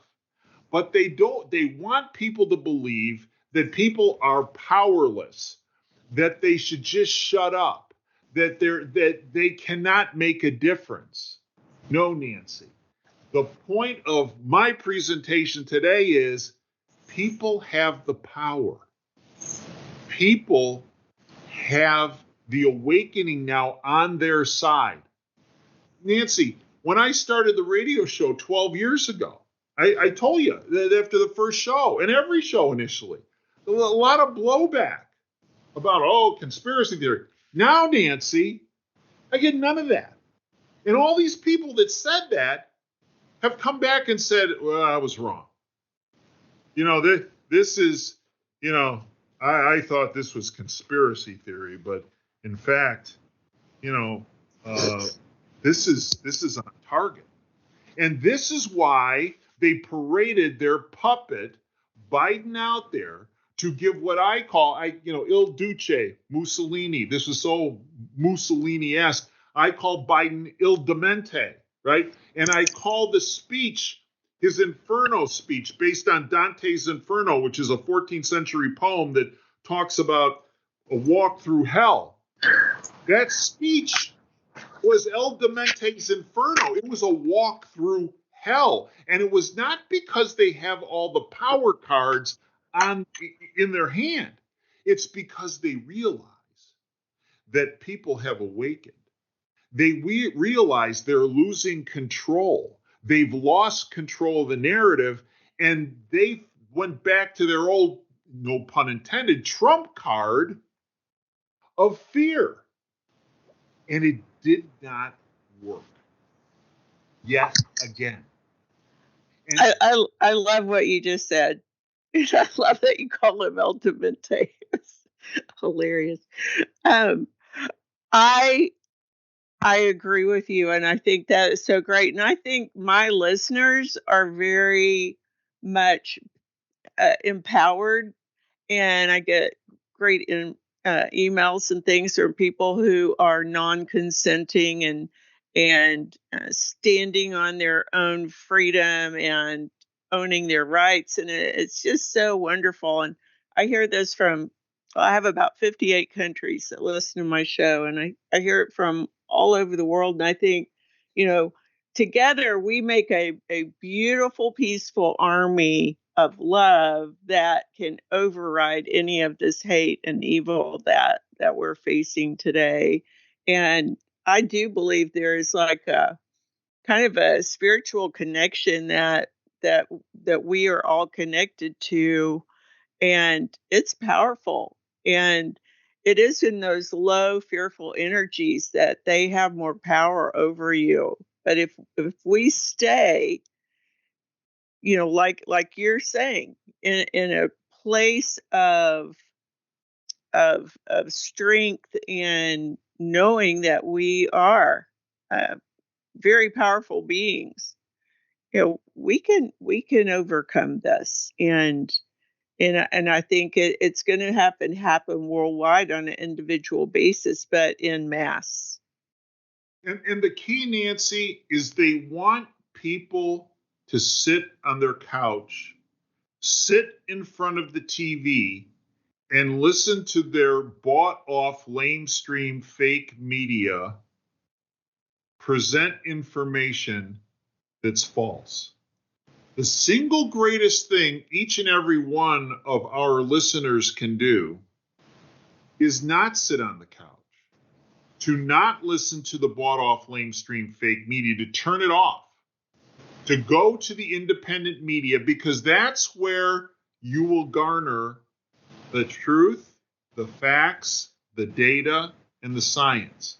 But then, and here's the key, is to educate yourself, to empower yourself, but then take that information and the sources where you got that information, the links, and talk to your family and friends and neighbors and coworkers and even people you don't even know.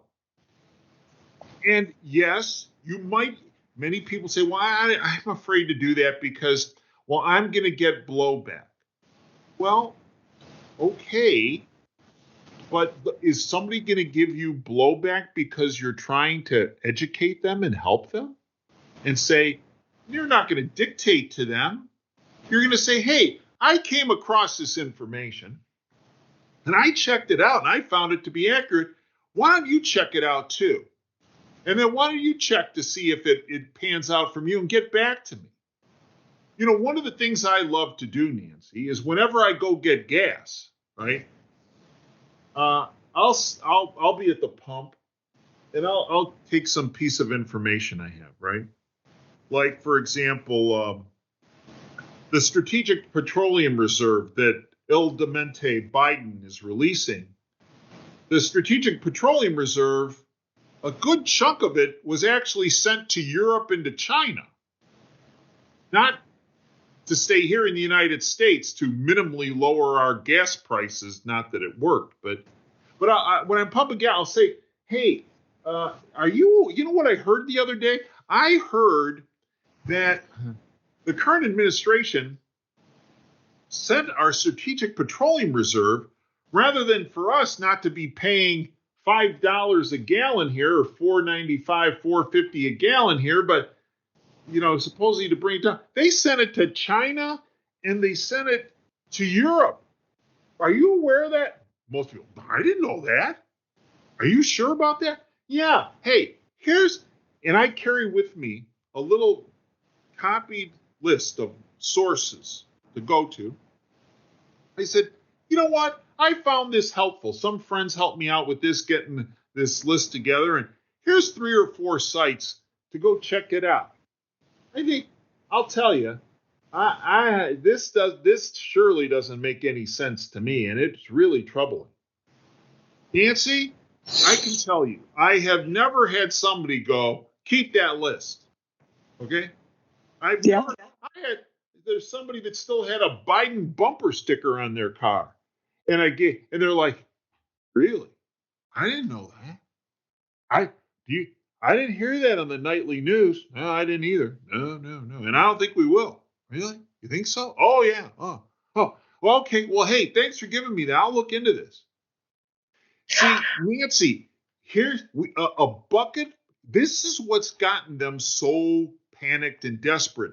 A bucket brigade of truth has broken out amongst millions of people. People are getting that bucket full of facts, data, science, and truth from the independent media. And then they're going to their friends, families, coworkers and saying, hey, look at this. And those people might say at the beginning, say, heck with that. But they put the bucket down, then they come back to it and they start looking at what's in there. And they go, ooh, look at this. That can't be true. And they start researching and go, holy cow, that is true. Wait, what else in this thing is? Whoa. And then they go to other people that they never would have even thought of going to and saying to their family and friends and coworkers, and say, hey, are you aware of this? And that's what's happened, Nancy, over a number of years' time. But the pace of that became exponential because of COVID, which is a complete boomerang effect from what the syndicate thought they were going to do. I love that. That is so great. Dr. Dave, I can't believe, but we have like 5 minutes left. And so I want to make sure that that was brilliant information. And I totally think that, if we all do this worldwide, even more so now than we have been, we can make even a greater difference and stop this.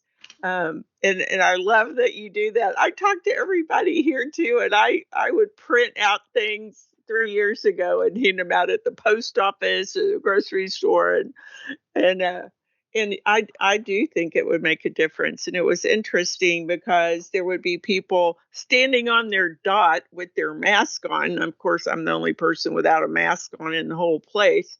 And, people are looking at me like I'm like, who is that person? And I'll be talking to somebody because they can't help not talk to you because they're like, who are you? And I'm like, oh, you know what? I printed off the latest, U.S. Justice Report on nothing overrides your freedom of religion. Would you like it? Here, I hand it to him. Person behind him is going, I just heard what you said. Can I have a copy of that too? And you're like, yeah. And so, it is so wonderful to connect with so many lovely people who they just don't know what they don't know. And so it is an awakening, and it's wonderful. And so everybody, we're getting to the end of the show, and I want to make sure Dr. Janda information gets there for y'all, and I am going to put it in the description below. But his Operation Freedom radio show is fantastic. I highly recommend it. It's Sundays from 2 to 5 Eastern. And you can also go to his website, davejanda.com, and it's DAVEJANDA. And oh my gosh, your courageous work your whole life, your amazing family. If you haven't seen his YouTube show, he's got a history of his family and why he is such a courageous freedom fighter today. It's wonderful. And I think it's called Operation Freedom, right, Dr. Janda? Yeah, the YouTube channel is Operation Freedom. We also have a Rumble channel, Operation Freedom. DaveJanda.com, tremendous amount of free content there, as well as our subscription content, which is extra shows, extra content, extra guests, 30 cents a day, $9 a month. Folks can try it, and if they don't like it, get rid of it. But I'm not sure why, because the information we provide puts people far ahead of that curve. The presentation you spoke about is also available at DaveJanda.com, The Road to Freedom. It's about my family's battle against the globalist syndicate since actually the 1880s, and how the syndicate can be defeated. That's called The Road to Freedom. It's free. It's on the website. The radio show is live every Sunday from 2 to 5 Eastern. Folks can stream it free and live at davejanda.com. Just hit the listen live button. Folks want the podcast, that's which they would have 24/7 access to, along with all of our shows and all of our archives. That's part of the subscription service. And thank you, Nancy, for everything you do and how you do it. You put people far ahead of that globalist constructed curve in the road that ends in a brick wall with the smashing of people's freedoms and liberties. And what you do is you provide people an off-ramp for freedom, the road to freedom, so that they may enhance their freedoms and liberties. And I thank you. You are so kind. And we didn't talk about a single thing I was planning on us talking about today. And I'm hoping that I can talk you into coming back again and talking more about, how we can manage and maneuver this world health-wise, in addition to freedom-wise. And so I'm going to try to convince you to come back on and maybe expand on some of this, because you've been just absolutely brilliant wonderful guest with so much wonderful information. And I just want to thank you so much for joining us today.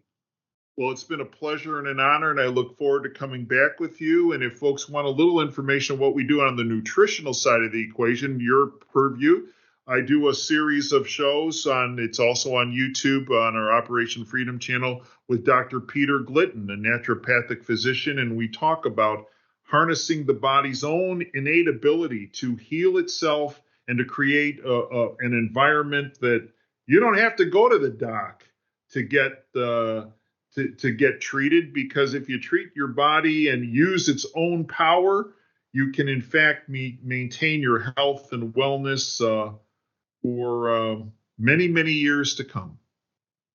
What a beautiful way to end this show, and I highly recommend doing what he just suggested.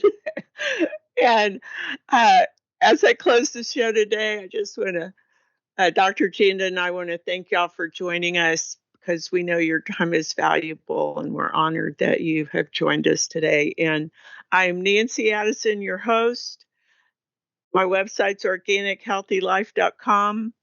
I believe that how we do anything is how we do everything. So as you go through your life and you connect with those around you, just remember to add that main ingredient. And that main ingredient is always love.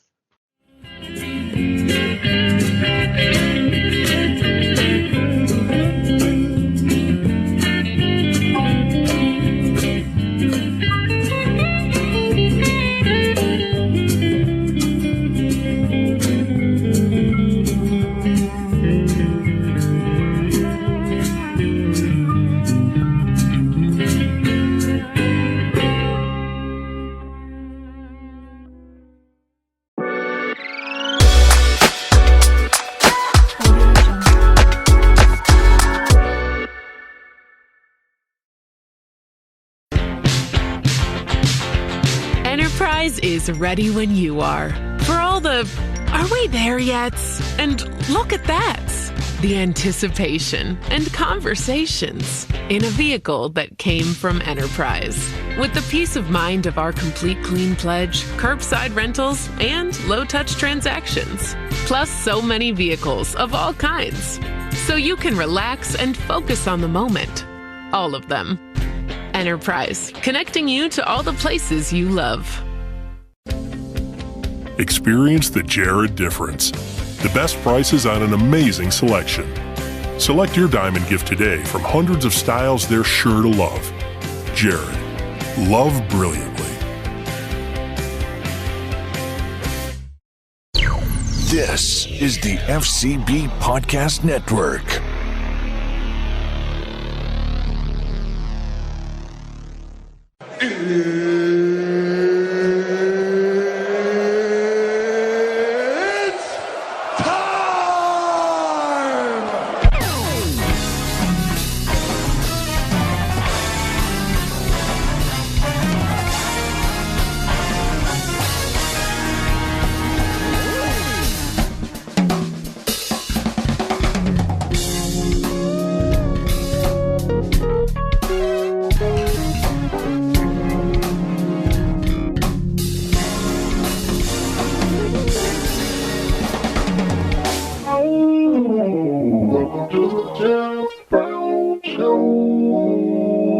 What's going on? We already started the show, ain't even kicked off.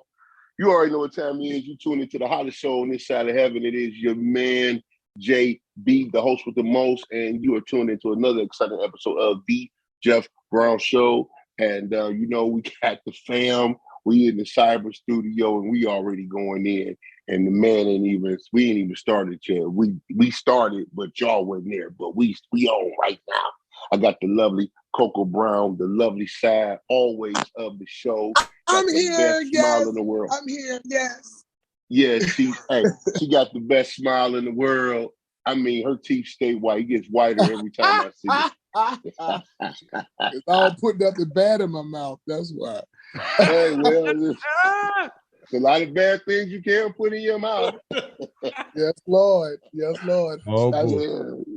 There's a lot of good things you can put in your mouth too. So hey, hey, it depends on what good is to you. Exactly. Exactly. Let me cut this camera on.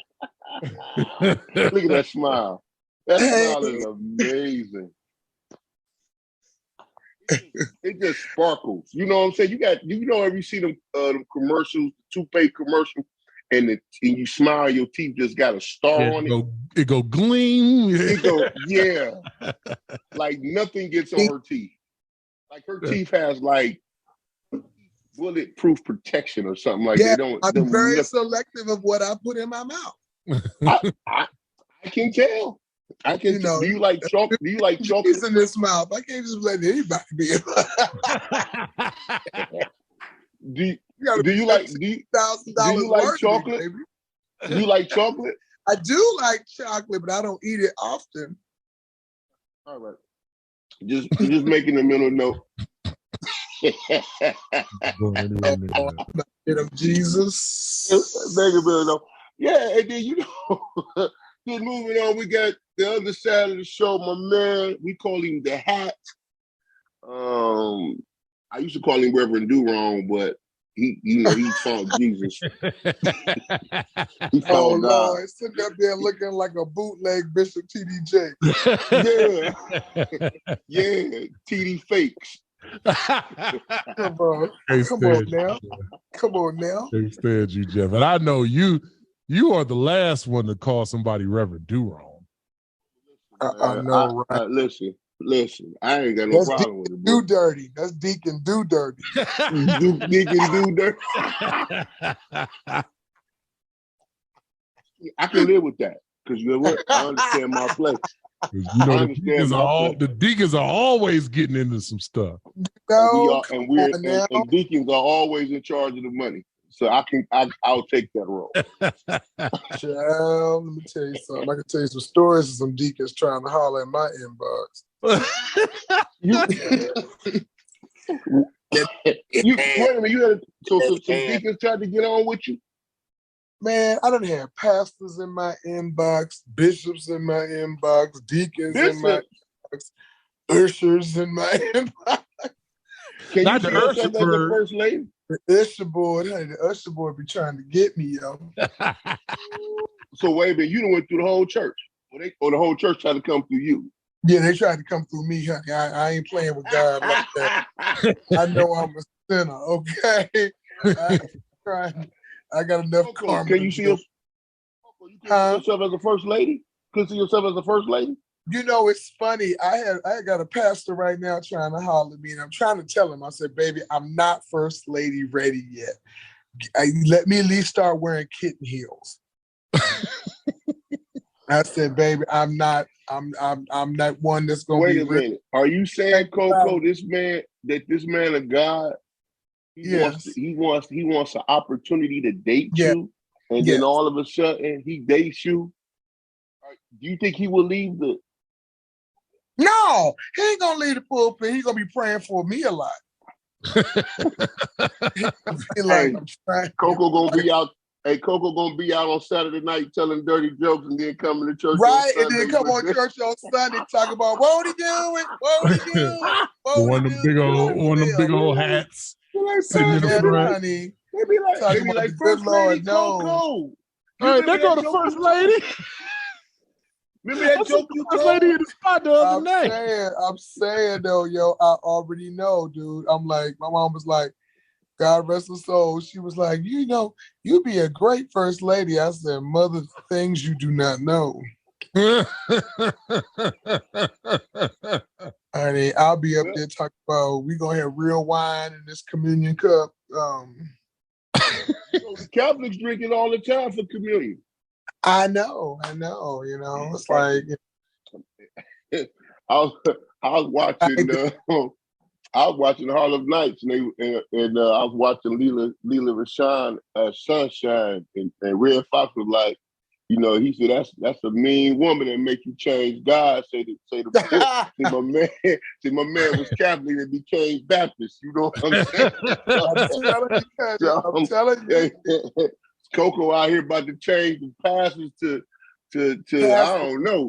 Like, what you doing after the show? I'm like, what you doing, writing your sermon?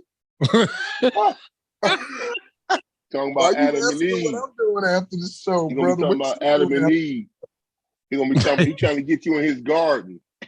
I mean, Pastor don't want none of this, honey. I have him changing gods. I have him questioning God. No, this ain't what you want. Oh, not there yet. Y'all done seen them pastors. Hey, look, you done seen the pastor slipping up, cursing on pulpit. Yeah.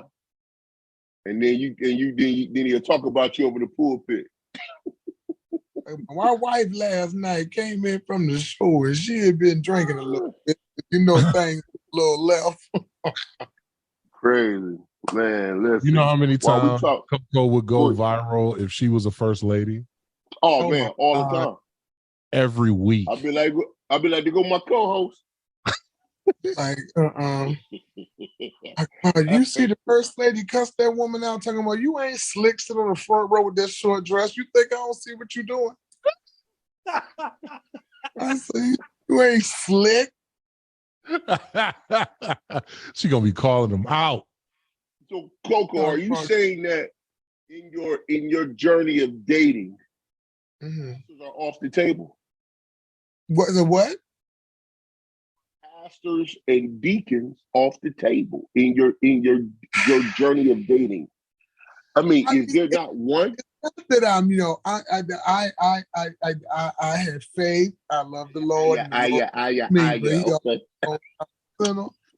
And I got some things to deal with at my own, you know, crossroads. But I mean, I can't be fake. I got God rest her soul.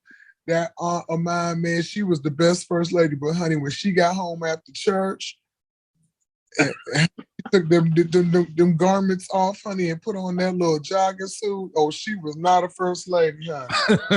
Oh Lord, I would be more like.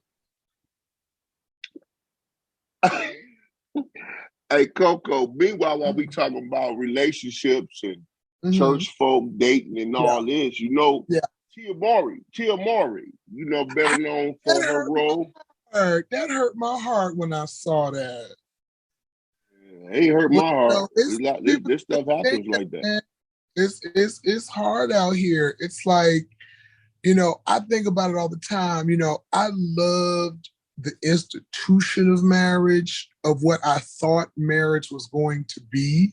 Yeah. But a lot of people, you know, just don't understand. They don't have the values our parents had. You know what I'm saying? It's like, if it ain't working out, you do something to piss me off, I'm out. It's like, it's no let's sit down and talk about it or work it out or get some therapy or call in the pastor for prayer. No, it's like, I'm out. You know? I've been let trying people to know follow what the happened story. for people who don't know, Joe. Emory and Corey Hardrick, have now called it quits. For those of you who don't know, in the court filing, Emory, her attorney filed that it was for irreconciled differences. Which is the only thing you could file for in California. I don't care what happens. Say what now, Coco?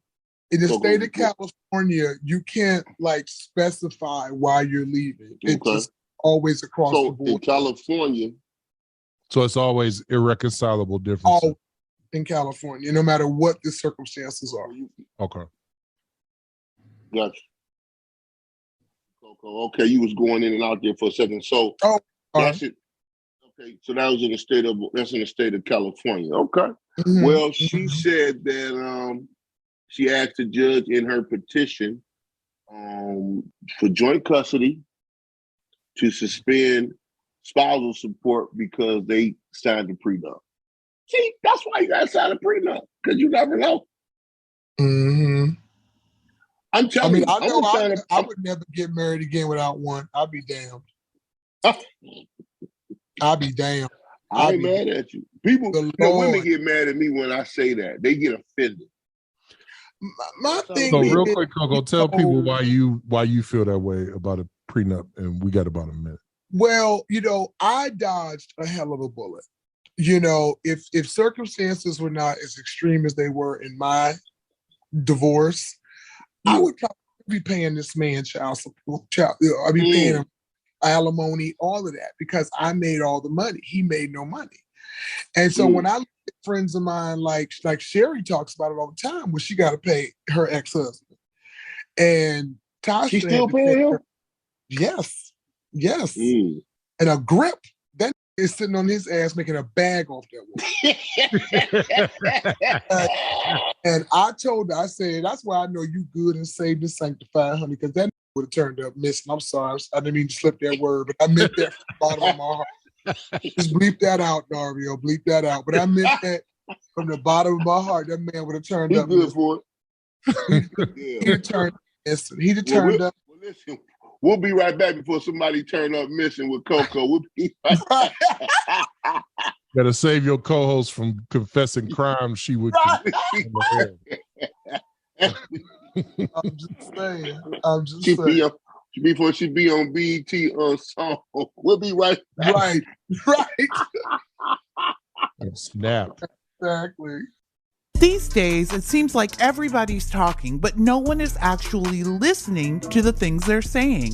Critical thinking isn't dead, but it's definitely low on oxygen. Join me, Kira Davis, on Just Listen to Yourself every week as we reason through issues big and small, critique our own ideas, and learn to draw our talking points all the way out to their logical conclusions. Subscribe to Just Listen to Yourself with Kira Davis, an FCB radio podcast, on Apple, on Spotify, iHeart, or wherever you get your podcasts. Experience the Jared difference. The best prices on an amazing selection. Select your diamond gift today from hundreds of styles they're sure to love. Jared. Love brilliantly.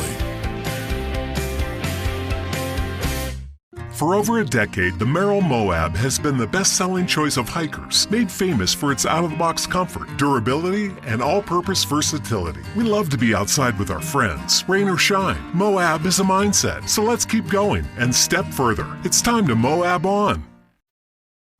And we're back with more hot topics. We're talking relationships, and we mentioned in the previous segment about Tia, Maury, and Corey Hardrick. Now Tom, Brady, and Giselle are looking at situations. I know what happened in that.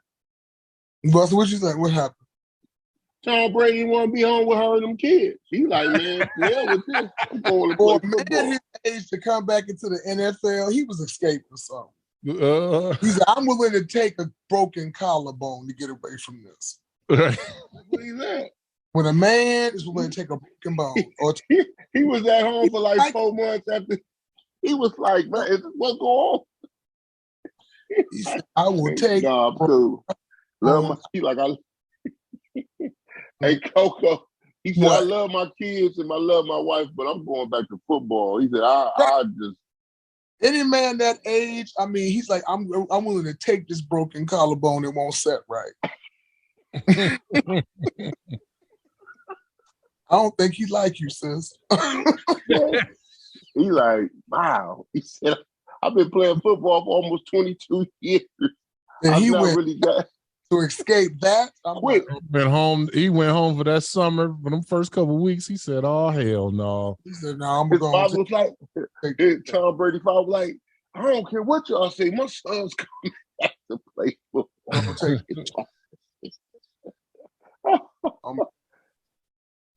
It's just crazy, man. So, you know, when it comes to these relationships, you got to do prenups. I think, you know, when you're on that level, because you just never know.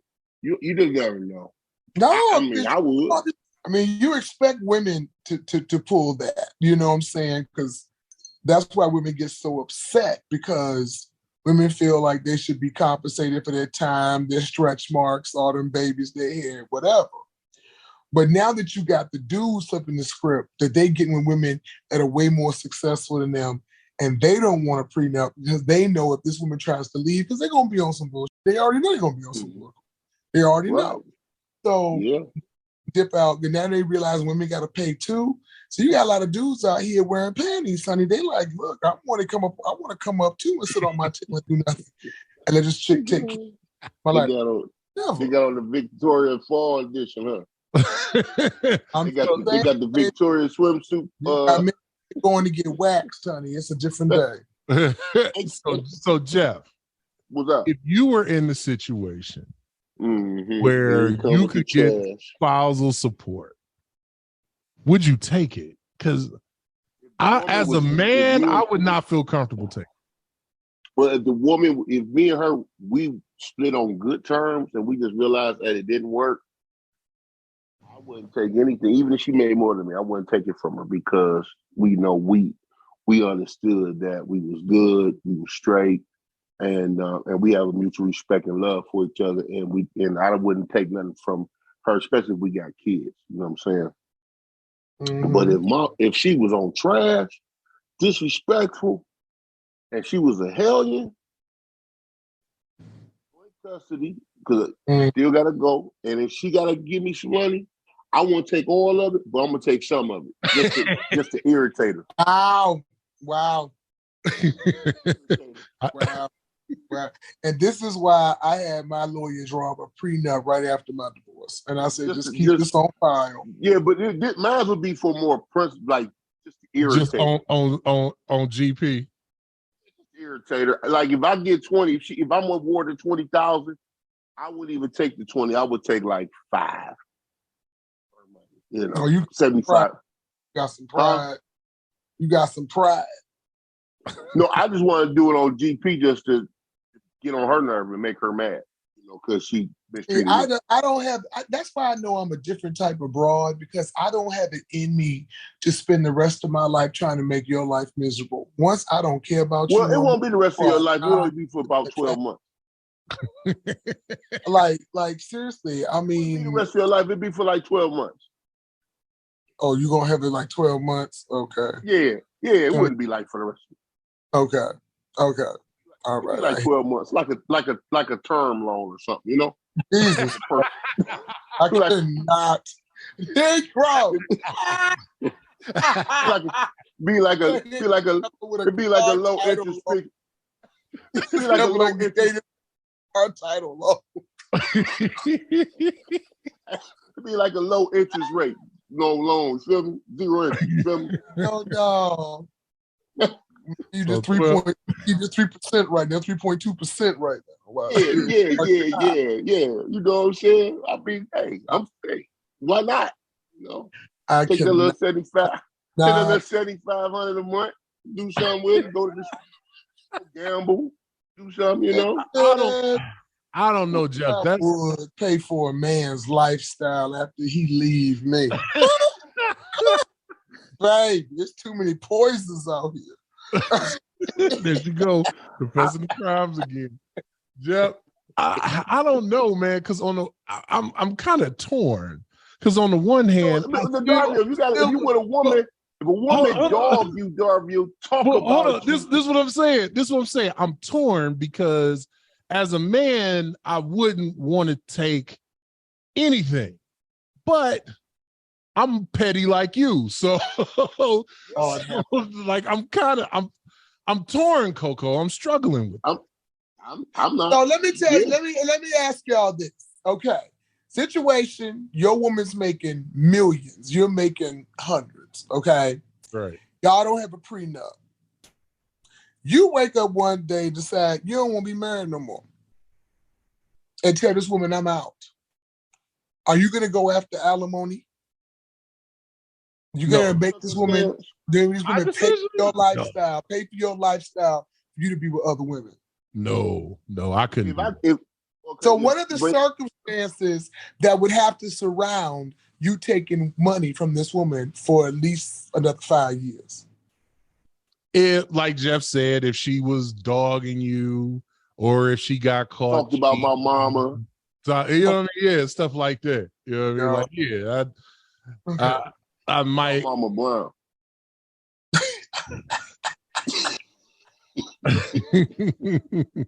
That's all limit. I don't care. Like I just like to, call in the goons. I'm petty. Or, you know. Listen, I am the pettiest. I'm very petty. I can't lie. I can't lie. I'm very petty. I'm not the pettiest. Jeff is pettier than me, but I am. I am a little petty sometimes. I can't do it. I know we're getting ready to go. So we, Coco, you ain't petty at all. I have a petty side, but you was very petty about a month ago. Very. What you mean? When I put the dude on the plane on the coach seat. I run and joke. We don't even call him by his name no more. We call him $60. Okay, now if y'all gonna bring something up on the air, you got to tell the people what y'all talking about. What? We going to go to break. I'll take a break. All I know is I am not the chick that I fly you out and you act the fool. Uh-oh. Okay, yeah. I am not that chick to do that to, okay? Because you will mess around, come first class, and go back coach in the middle seat on Spirit. You're going to put him on Soul Plane, Coco? Yeah. You will come out on Delta, fly home on Spirit. Play with me if you want to. Play with me if you want to. Go to break. All I'm saying.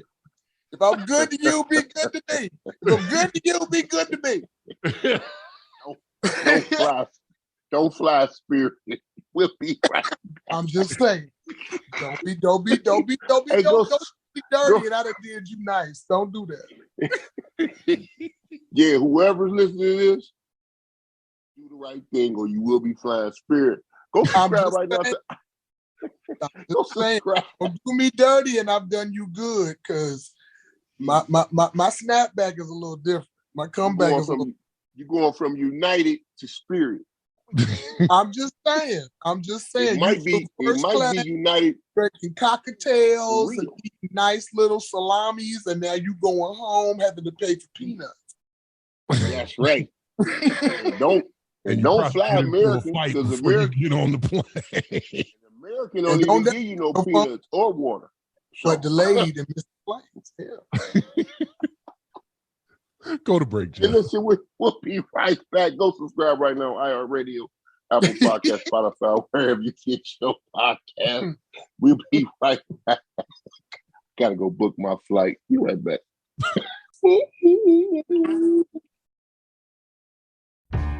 Running a business comes with pressure.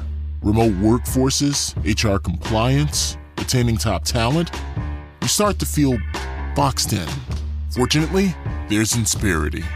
They put 30 plus years of HR service and technology to work, offering my employees competitive benefit options while lightening my HR load.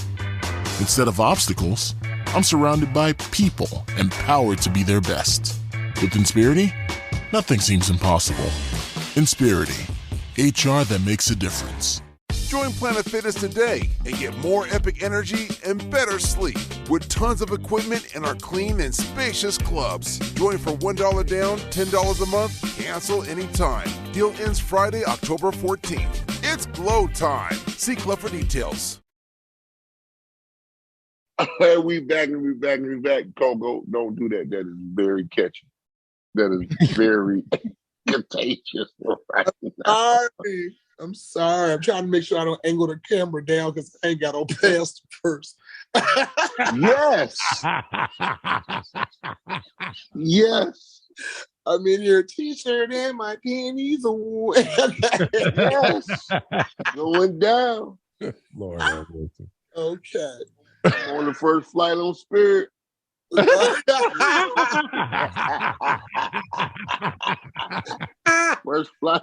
First flight to Cali. Oh, God. Connections to get to me. $125 round trip. Let's go. To the moon.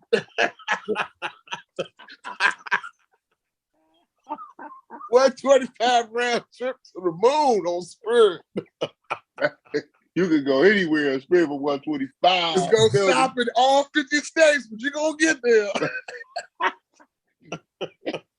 and Dubai. Okay.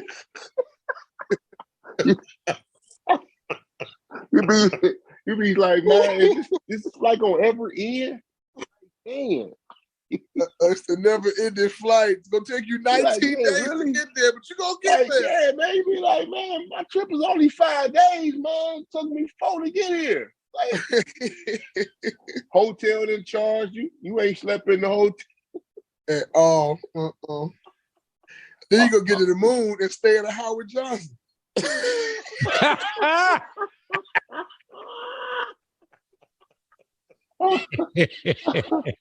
You at the hotel. You at the hotel. With the TV with the fat back on it. It's mounted on top of the wall. With the VHS in it. Yep, it's mounted on the wall like a flat screen. Johnson still got VHS. Bruh. Got to pull the antennas out. Look, you got to use the same towel to be on the floor to wash your face. Oh my God. Okay, so where we at? and Bob Barker soap. We got to go to prison to know about that. Barker soap? Okay, they telling prison stories. He real comfortable. All right. Part of my story. I ain't mad. Go to the topic, Jeff. We only have a few minutes left. Go it down. Hey, but listen, that's real talk. But check this out. I want to talk about, on a serious note, what are these parents teaching their kids?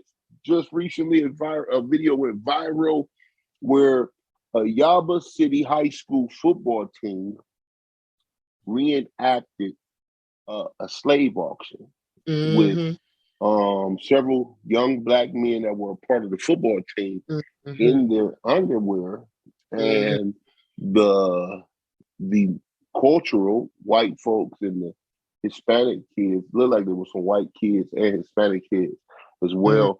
They were supposed to have been the slave masters and enacting slave masters, and as a result of the video going viral, the superintendent canceled the football season. For the remainder of the season, they withdrew and canceled their football season.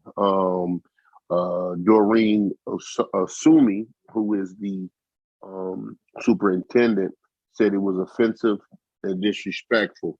You think? I mean, that's an understatement. I would have whooped my child's tail. Like, I'd have been like, I know your boy didn't go up there and think this was going to be cool. I made you watch Roots when you was 4. Like, I would have just been like, bruh, what part of you thought this was okay? You know, we got enough art in this house. I think it's the culture that we live in, seriously, and I know we don't got a lot of time, but I got to say this. We live in a different generation that does not appreciate the history by which our ancestors have suffered, have died, have really tried, have built this country with their blood, literally, their sweat, literally, picking cotton and going through all this stuff so we can vote. Well, this new era, this new millennials, the millennials, they don't, like, we grew up in an era where our parents were still fresh off Jim Crow. Yeah, that's true. Yeah. And the civil rights movement. So we was getting that put in our faces constantly of our heritage from which we have come, how hard we've worked. This new generation, all they know is love and hip hop. Yeah. They're not connected. They're not connected because their parents are not telling them to have pride in themselves like that. Their parents are telling them you got to have the hottest shoes and you got to have the hottest outfits and you got to have a big booty and all that. They're not telling them about who they are as a people, where we know us 70s babies, and I'll even give 80s babies. we still had parents that were still fresh from that, from riding in the back of the bus. You know what I'm saying? So unfortunately, these new babies, they don't have a sense of pride because ain't nobody teaching them no sense of pride. Their pride is awful. Material things. That's right. Yeah. How can you go viral? Can you make a buck off of your 60-second video? That's all they're based on. They don't know nothing about no self-pride and their heritage, their history. They don't. Yeah. No, it's terrible. You're absolutely it's disgusting. Right. It's disgusting. Totally agree with that. I mean, I'm an 80s baby, and my parents remember the tail end of segregation, and I also grew up around my grandparents, who obviously, you know what I mean? So it's different. Yeah. Yeah, it's just a disgusting video. I'm very upset. But who would think that was okay? But even if you didn't know the history, who would think that was okay? That's so stupid. Well, they thought it was okay, but I'm more pissed off with the black kids. Yeah. That's because they should have said, "Man, we not doing that." That's disrespectful. Who gonna sign up for a slave? All this would people be in such an uproar if the roles were reversed and the black kids would have a slave auction with the white kids? Would they be just as upset? I don't know if people would. I would be though, because I don't want you being the slave or the slave owner. Right. Yeah, I think it. So, yeah, if the roles were reversed, but we know that's not history, so we have to deal with what the fact is. The fact is that our ancestors. No, if the kids, Jeff, if the kids were black, being the slave owner in the slave auction. I get that. Yeah. I understand that. I'm saying that I can't answer that because the reality is they reenacted what was real. You know, so for me, you know, it's disrespectful. And for black kids to participate in that.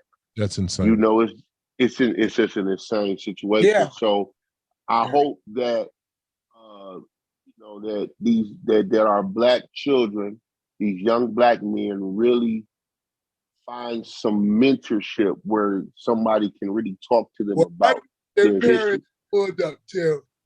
I need their parents to be too. Yeah, their parents need to be in it. Yeah.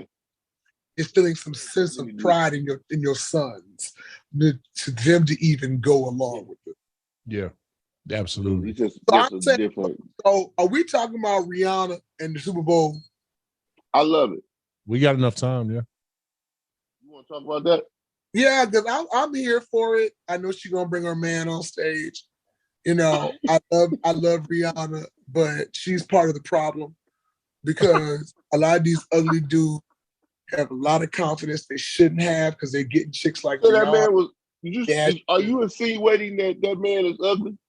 I'm not saying he's unattractive. I'm just saying that he's not that easy on the eyes. And you know, there was a time and place in our years on this earth that a dude like that would have never gotten a time of day with a Rihanna. Well, it's the ugly people's time. That's all. It really is, and and it took me some time to realize that I'm not ugly because you know I come from the age old that you attract what you are. So when I had a lot of ugly dudes coming at me, I thought for a minute, well, maybe I am ugly, but I'm realizing no, they've been given this confidence, this superpower, this cute juice. Somebody done gave them some cute juice. And they drinking it by the bucket loads, and you know, and I just like, hey, I'm not saying the boy's unattractive, but you know, there was a day and time that a dude like that could have never got no chick like Rihanna. Yeah, dude like that could have never got no chick like and got her pregnant. You know, Jenna. Come on now, there was a time. And got her pregnant. Jay-Z, not only did he get her, but he shot the club up too. Jay-Z could have never got a Beyonce. We are in yes, it is the ugly people's time. It's the unattractive human beings' time. I don't want to say ugly because it's not a nice word. I'm going to say unattractive human beings. It is their time to shine. Well, Shine, ugly people, we salute you.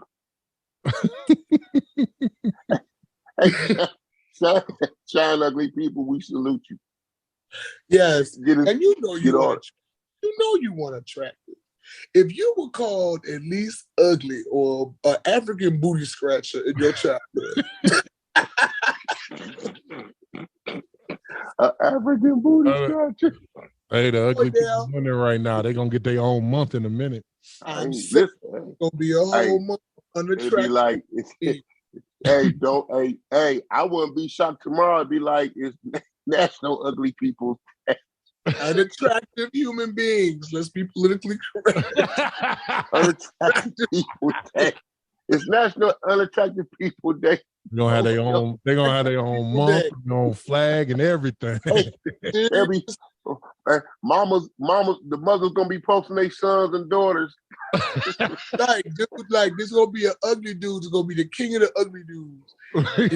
Women gonna be posting their dudes. Oprah, you get a bad chicken. You get a bad chicken. You get a bad. Women be like, he may not be attracted to you.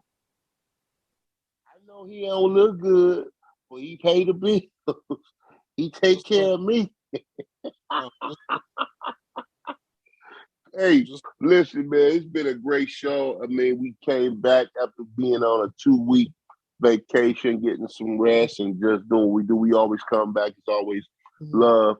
As we come to the end of the show, we do a segment called What Did You Learn? And I got to kick it off with the lovely part of the show, Coco, because I know she learned something. What you learn today, Coco? What did I learn today? That I am not unattractive. I am not unattractive. It is just a lot of unattractive human beings now have been given the cute juice and they have confidence beyond belief. And just because you're in my inbox trying to holler and you got a face only your mother could love, I know that it's not a reflection of who I am. It's just that you have this confidence. So I've learned today that I am not an unattractive human being. It's just the time that we live in. It's just the time. It's unattractive people's season. That's what it is. It's their season to shine. Yeah. There you have it. They shining. Darville, what did you learn today? I learned that you have no problem flying on Soul Plane.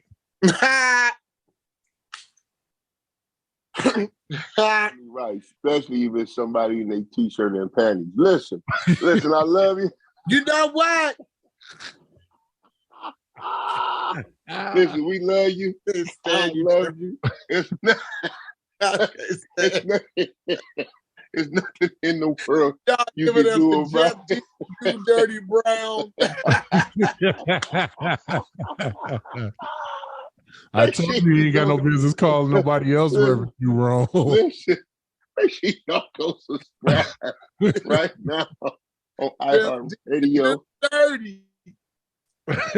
Coco, Coco, what you say? Your microphone went up.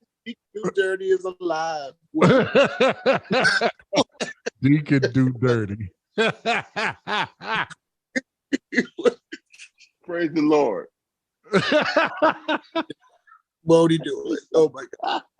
Won't he do it? Listen, go subscribe on iHeart, Apple Podcasts, Spotify, wherever you listen to your podcast. Also, make you guys tune in on Rhythm 105.9 in Sacramento. Big shout out to Cali and big shout out to my people in Nebraska on Hit 90.5. Listen, we love you. God loves you. Peace. And stay ugly.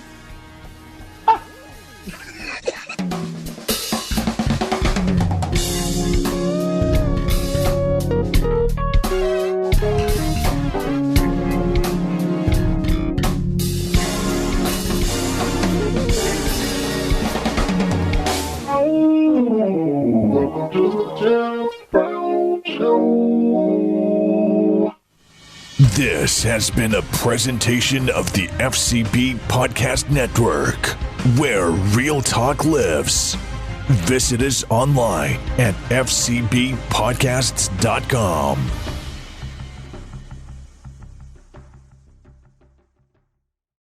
Join Planet Fitness today and get more epic energy and better sleep with tons of equipment in our clean and spacious clubs. Join for $1 down, $10 a month, cancel anytime. Deal ends Friday, October 14th. It's glow time. See club for details. Looking to upgrade your kitchen? LG can help with our lineup of French door refrigerators. And for a limited time, you'll get up to $200 when you buy an eligible LG French door refrigerator. Terms and conditions apply. Learn more at lg.com/promotions. Audio Jungle.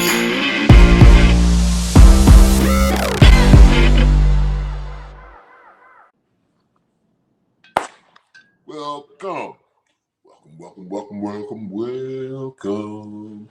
We're so glad that you have tuned in once again to Homespun Sports. It's Sports Talk. Hey, with just a twist of down home wisdom. I am your host, John W. Montgomery II. My kinfolk back in Oklahoma call me John 2. The coach. The man behind the glass, the man that handles all the production, the birthday boy. What's up, Slim? Oh, man, I can't call it, Coach. 27 never looked so good. Man, Slim. I am so very excited about episode number 13. You know, Slim, the great Willie Nelson sang, "My heroes have always been cowboys." Well, my heroes have always been offensive line coaches.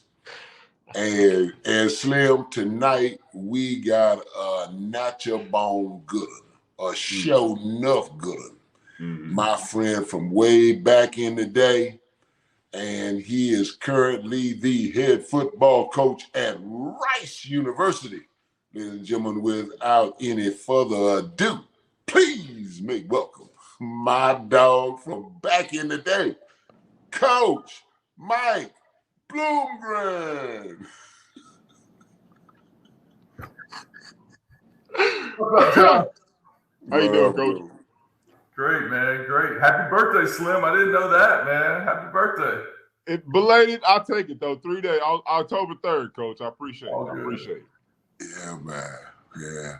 So, Blue, man, it's 2009, and Rex just get the head job at the New York Jets. Rex Ryan just get the head job at New York Jets, and he calls me, said, "Man, come up here and work my camp for a couple of days." I was coaching O-line, assistant head coach at Savannah State, and he flew me up, man, spent 8 days following you and Bill Callahan around, and man, boy, let me tell you, what an experience.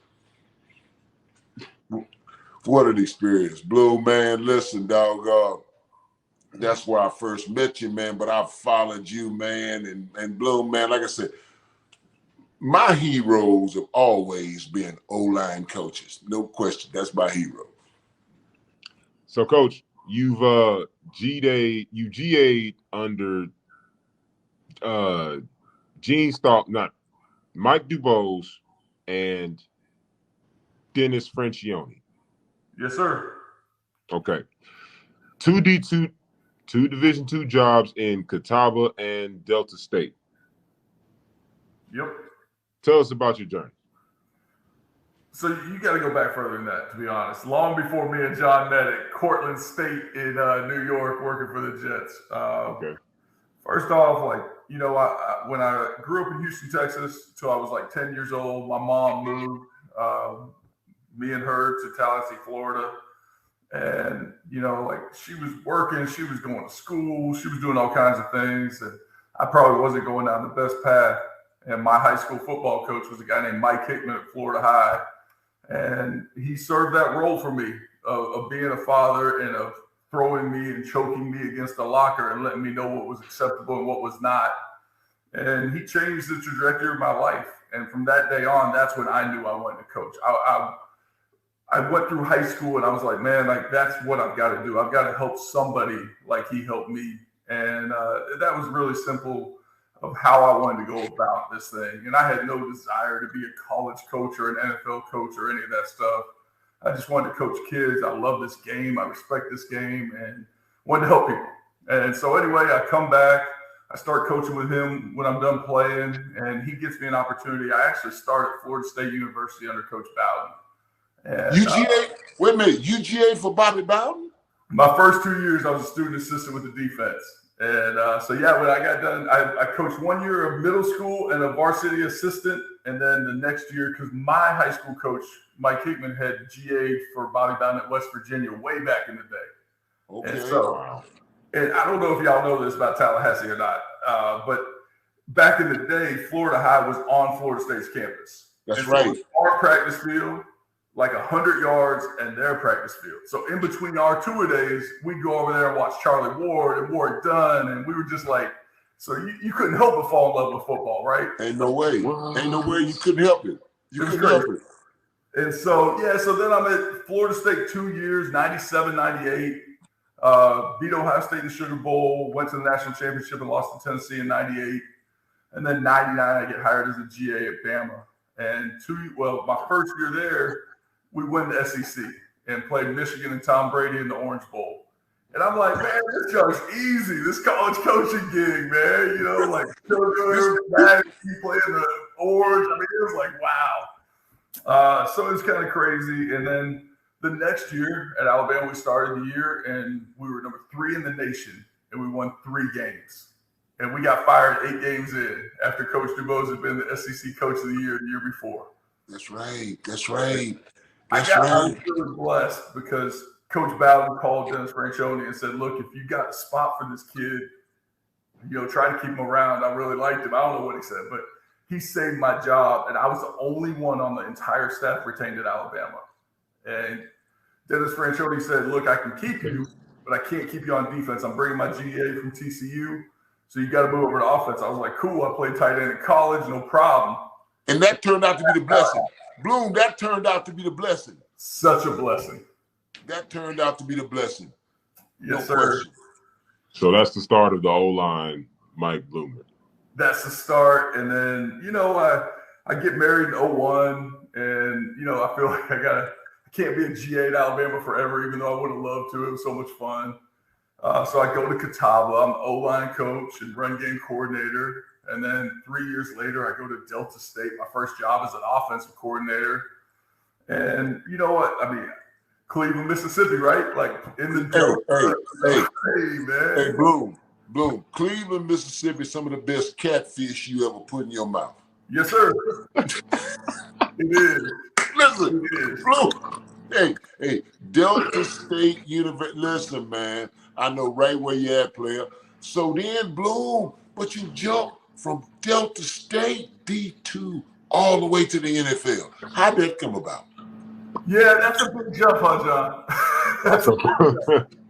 So, just being blessed. I guess the first thing that happened is like we go to the national semifinals and we play Grand Valley State.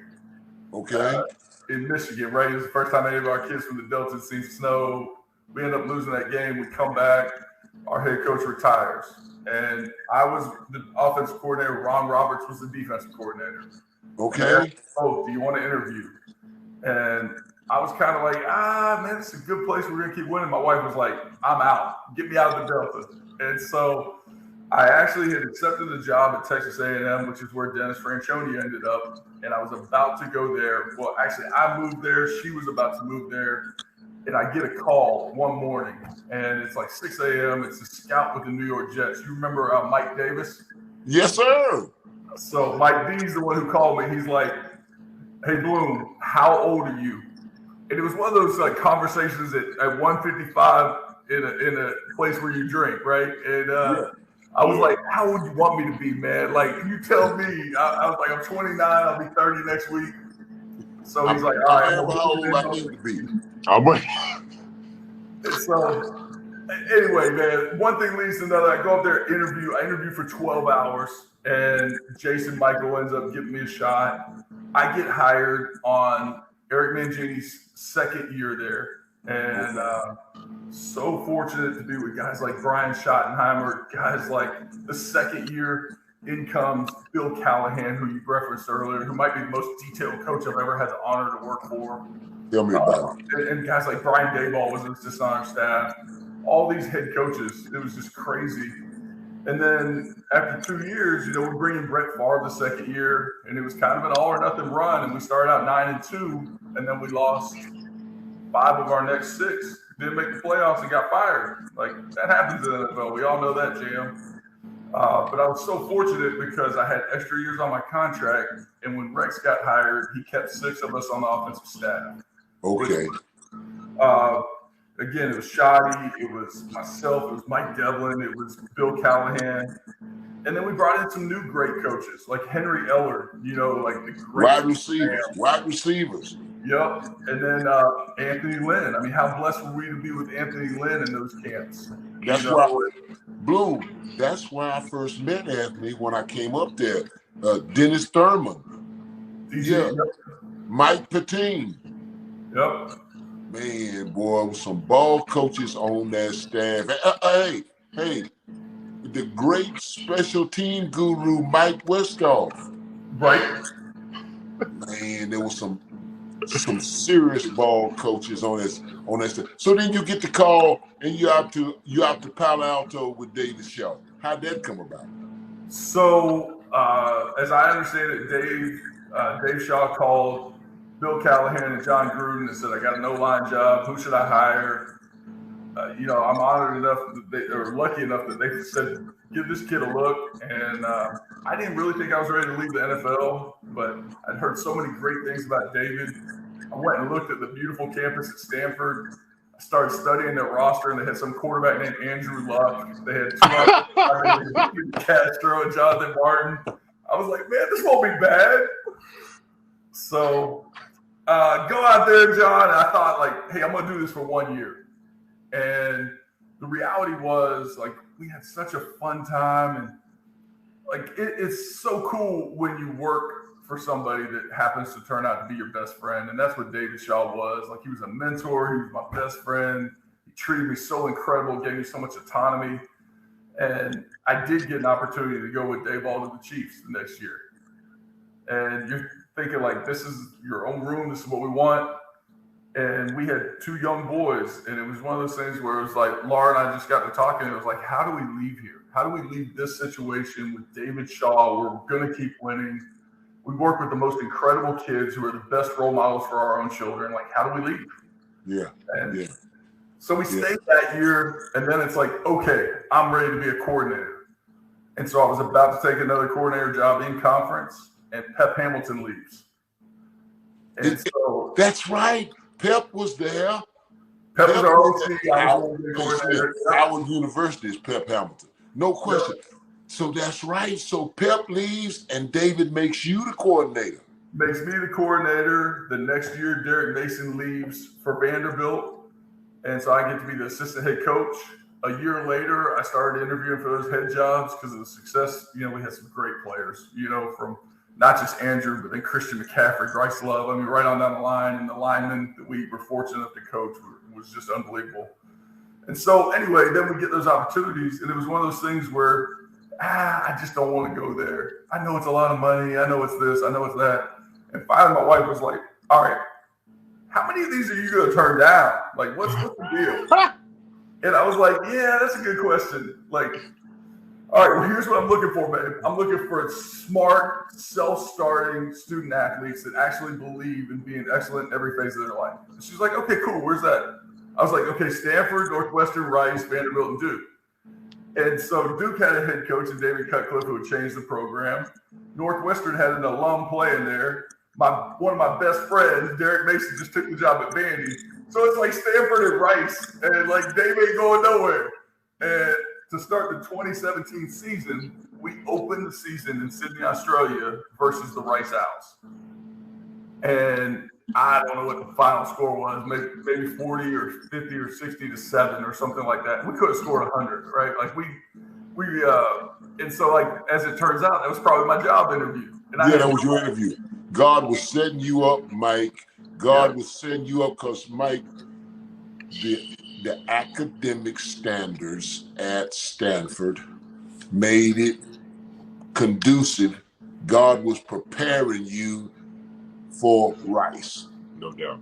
100%. Yes, sir. Ain't no question about it, man. So now, you at Rice, okay?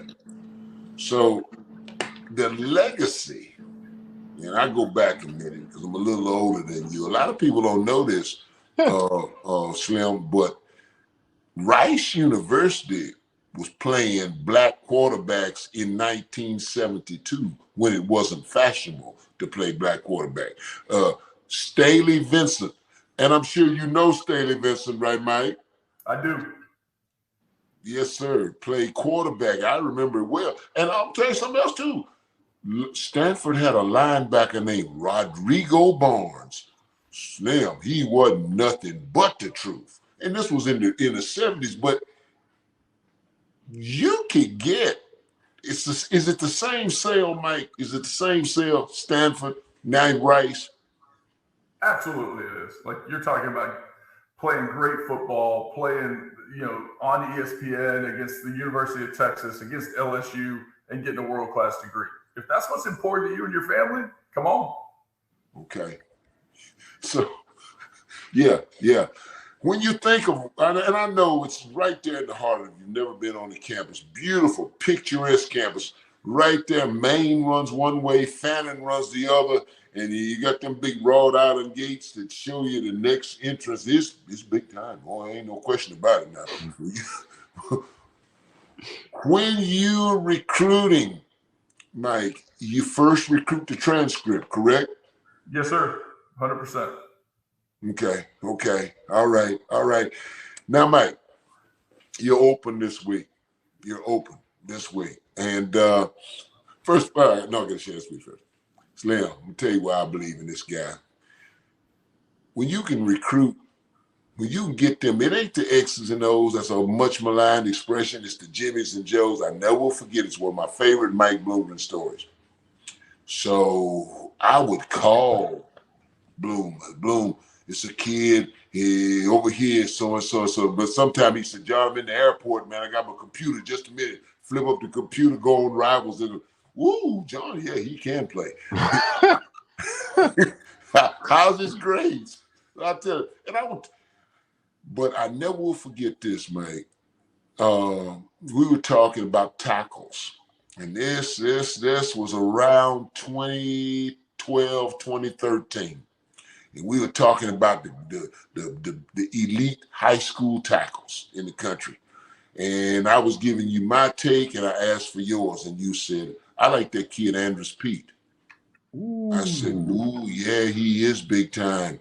You said, what do you think about him, John? I said, ooh, you kidding? I said, Bloom, that kid go to Ohio State, Oklahoma, Alabama, Notre Dame, anywhere in America he want to go. He said, yeah, but I'm going to sign him. I'll never forget that. And Bloom, I knew you could hunt then, but I said, nah, to myself, I said, whoa, wait a minute now, Bloom, wait a minute. This kid can go anywhere. You said, John, I'm going to sign Andrews Pete. Just watch what I tell you. And get her down. Talk. Yeah. Kudos to you, Mike. I knew that I had him because I had the parents. I had them in love with some Stanford. And so his brother was at Nebraska at the time when Nebraska was still rocking and rolling. That's right. You're right. He had every place in America. And I remember Dick Trickett from Florida State being there at the All-Star game right beside me, waiting to talk to him. So, I mean, yeah, it was a great competition. I knew I had the parents, and I thought I had Andrews. And he let me know before he went on that ESPN special that day and made the announcement. He texted me. He's like, don't worry, Coach. I'm with you. I was like, yes. I know that's right, man. I know that's right. Bloom, you always could hunt, man. No question about it. And Mike, before we let you get out of here, man, I know you got your open week this week, and then you're in Florida for FAU, right? Yes, sir. All right, now Bloom, you are 8 points away from a 4-game win streak at Rice University. Man, you had U of H. I know, I get it. Accomplishments are a distraction. I get it. But Blue, Rice ain't been in no bowl game. You got three dubs now, right? Yes, sir. All right. Need 3 6 more. to be bowl eligible, right? 3 more. All right. Got 7 left? 8. 7. Got 8 left. 7. You're right. 7. Got 7 left. All right. So look at mine. I don't know what bowl game it is, but you're going to a bowl game. And I want tickets. All right. You don't guest on my show. I want tickets. Done. Anything you want. Out back, coach. Out back. Yep. I'm telling you, man. I'm telling you, Blue, And man. we're back in the woods in 2 weeks now. We come to La Tech. You're in La Tech in 2 weeks. 2 weeks. All right. Go down there and handle business, Blue. But one game, one rep at a time, one practice at a time, one game at a time. Go to FAU, take care of business, and I know you will. Mike, thanks so much, man. Thank y'all, man. It's an honor to be on the show. Once again, happy birthday, belated Slim, and Coach, man, it means the world you chose me to come on tonight. Thank you. Man, Thank you, Coach. It means the world to us, Mike. All the best to you, man. Thanks again, bro. Thanks, bud. Man, go Rice. Go Rice. Let's go. Go Rice out. Go Rice out. Go Rice out. See you, Coach. All right. That dude, flat Coach Muslim. I got something here, man. I did a little digging. Rice University football, since Bloom took that job with David Shaw in 2011. Okay. In 2011, as Stanford's O-line coach, in 2011, 11-2. 2012, 12-2. 2013, 11-3. 2014, 8-5. 2015, 12-2. 2016, 10-3. 2017, 9-5. Now then he leaves and takes the head job at Rice in 2018. Stanford in 2018 went 9-4. But in 2019, we're talking Stanford now, 4-8. Mm-hmm. In 2020, now that was COVID. COVID year, Coach. It was COVID, 4-2. 21, 3-9. And as we speak, in 2022, Stanford is 2-3. You know what, Slim? David Shaw might be like the Jackson 5, as it refers to Mike Bloomgren. I want you back. I want you back. Or how about, Coach? I'm gonna miss you. Yeah, he might be like the Jackson 5. I want you back, but Mike Bloomgren can flat coach up some old line, man. And Coach, we watched so much film of Andrews Pete. I'm talking about you and me. Yeah. I feel like I recruited him. Yeah, man. And he called that, man. He called that. He said, yeah, I'm gonna sign Andrews Pete. Yeah, I'm gonna get it. Yeah. Mike, all the best, man. We sure appreciate it. Yes, sir. So Coach, we gotta get to this. We gotta get to this trivia question. All right. Okay. Got to get to this trivia question. Nobody got the one from last week. The answer was Emmett Thomas, Bishop College, and he was on a violin scholarship. That's right. That's right. And the question, what HBCU Hall of Famer went to his alma mater on a music scholarship? And you're right, Slim. It was the great Emmett Thomas, who went to Bishop College on a music scholarship, played the violin, Slim, but had 58 career interceptions with a Hall of Fame career with the Kansas City Chiefs. And the trivia question for this week is? Gremlins got 4 Hall of Famers. Who are they? Hit that subscribe button and the notification button, and we're going to give you a shout out on show number 14. On show number 14. Yeah, man. You already know. Ladies and gentlemen, it's time once again for Slim to make his picks. Pick 'em, Slim. Clarence McKinney and Texas Southern, my alma mater, they're hosting UAPB, Coach. Now, these are 2 bad football teams, albeit Texas Southern's 1-4, UAPB's 2-3. I'm gonna go ahead. I got the Tigers because again, that's my school. But what's your take, Coach? Who you got? If Clarence McKinney gonna win 6 games, he sure in the hell better win this one. So I'm picking. I'm gonna go for I'm gonna go for Texas Southern. Pine Bluff. They can't throw rice at starving birds. They ain't beat nobody, but they beat American University. Slam. Pine Bluff beat American University, and they beat Lane. Now, that was early in September, but I bet you they won't beat Lane now. Ladies and gentlemen, let me tell you something. Ooh, shout out Arguably the best job in coaching in college football. I don't care NAIA, D1, D2, FBS, FCS. Yeah. Byron Brown and the Lane Slim, the Division II Lane Dragons. Whipped one Division 1 AA Tennessee State. Big shout out, Byron Brown. Way to go, man. Way to go. Now, Coach, Alabama A&M is hosting Grambling State. Colonel Maynard's on the road. Colonel Maynard's at home taking on Hugh Jackson. Grambling does not respect Alabama A&M at all, Coach. Like both schools, at the end of the day, It's too bad football team. Yeah, and you're right, Slim. Grambling people, I coached at Grambling, worked for Doug Williams at Grambling. Grambling don't respect Alabama A&M, and they're gonna walk up in there and hang a collar on Cornell Maynard at home. That's exactly what's gonna happen. Yeah. Yes. As bad as Grambling is, they'll beat Alabama A&M. That's my take.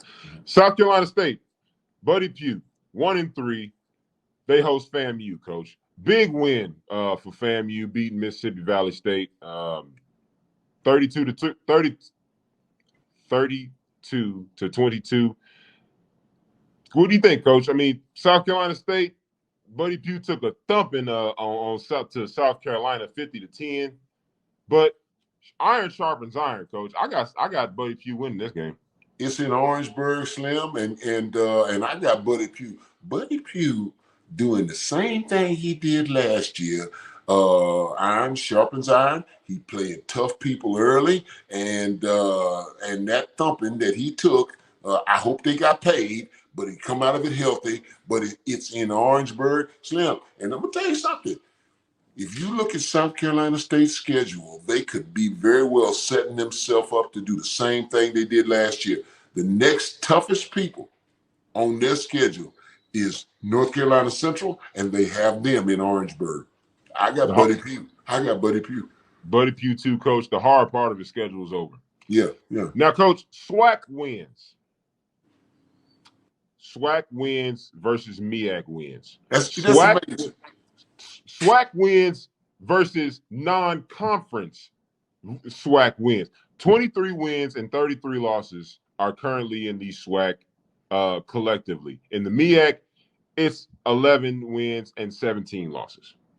Only 6 schools in the MEAC play football, folks. Yeah. But Slim, that right there speaks to the quality of football that's being played at these two Division 1 AA HBCU conferences. And Slim, the amazing statistic about that is that in the SWAC, it ain't but 3 wins outside the SWAC.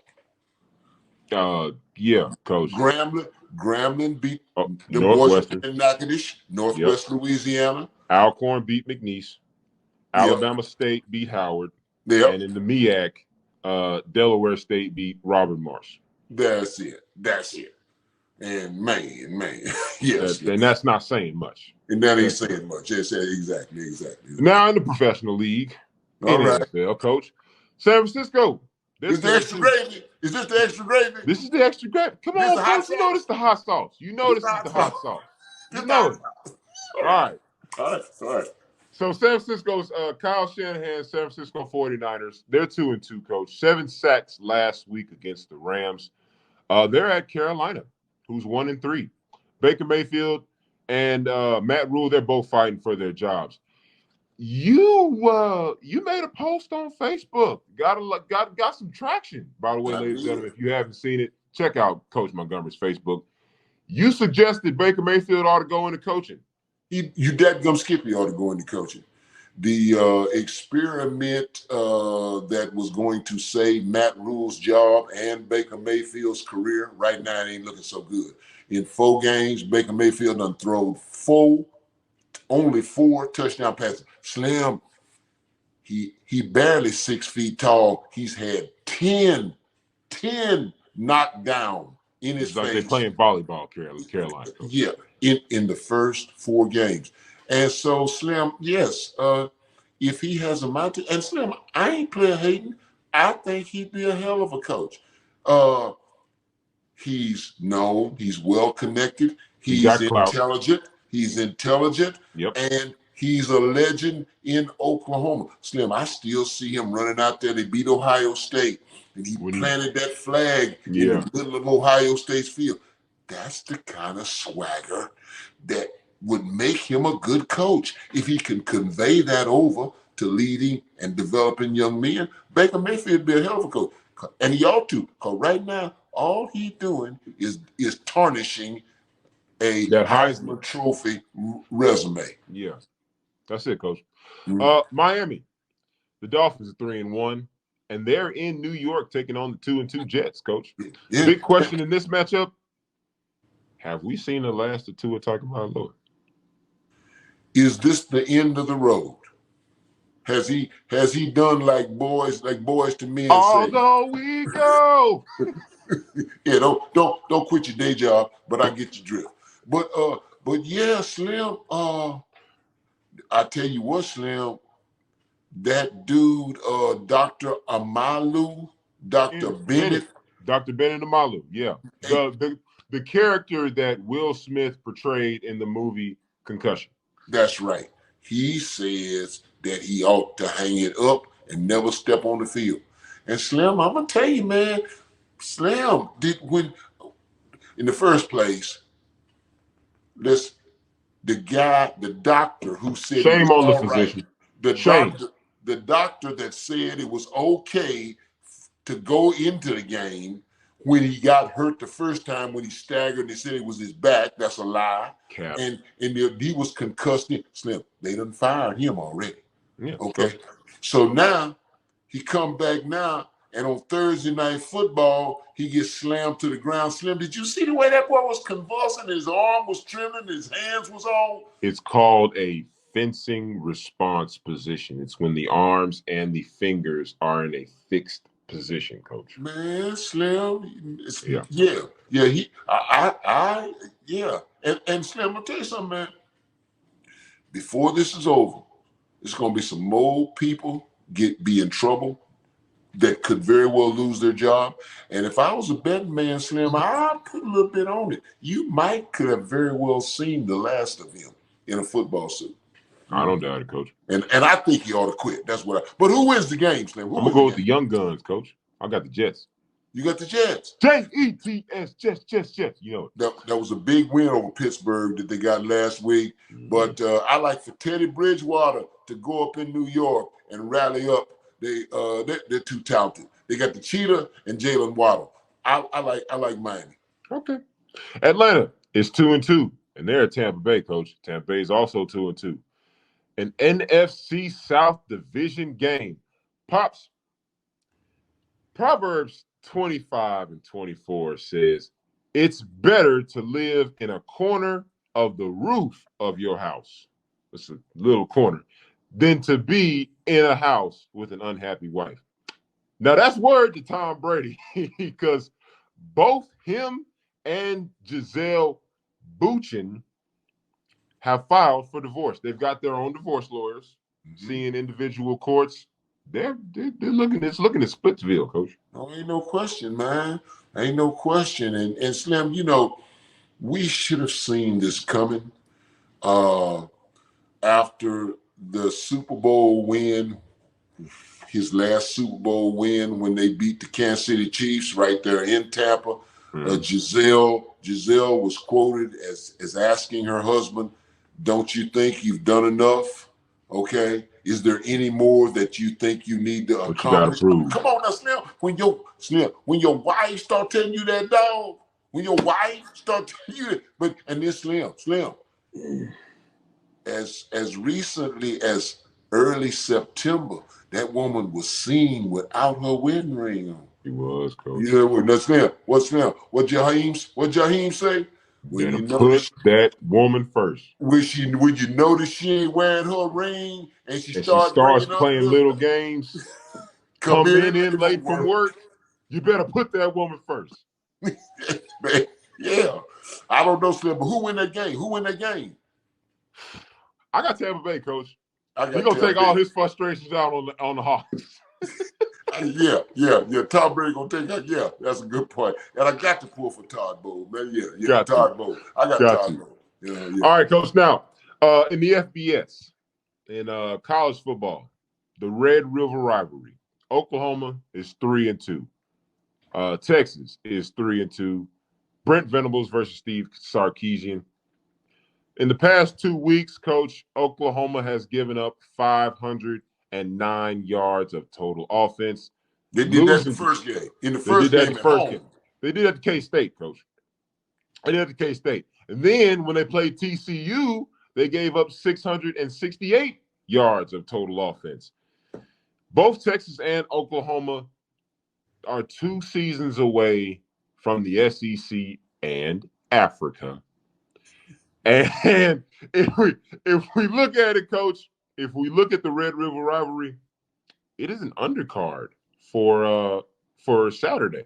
Yeah, meaning College Game Day is not going to be covering the Red River rivalry. In fact, they're going to be in Lawrence, Kansas, covering Kansas versus TCU. Right now, Coach, it does not look like the Big 12 will be missing Oklahoma. Nor Texas. And Slim,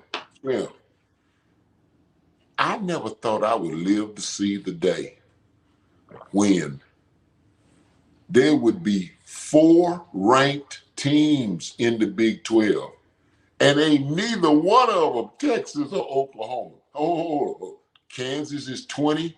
19. Okay, well, Kansas is ranked. Kansas State is ranked. 20. TCU is ranked. 17. And Oklahoma State is ranked. 7.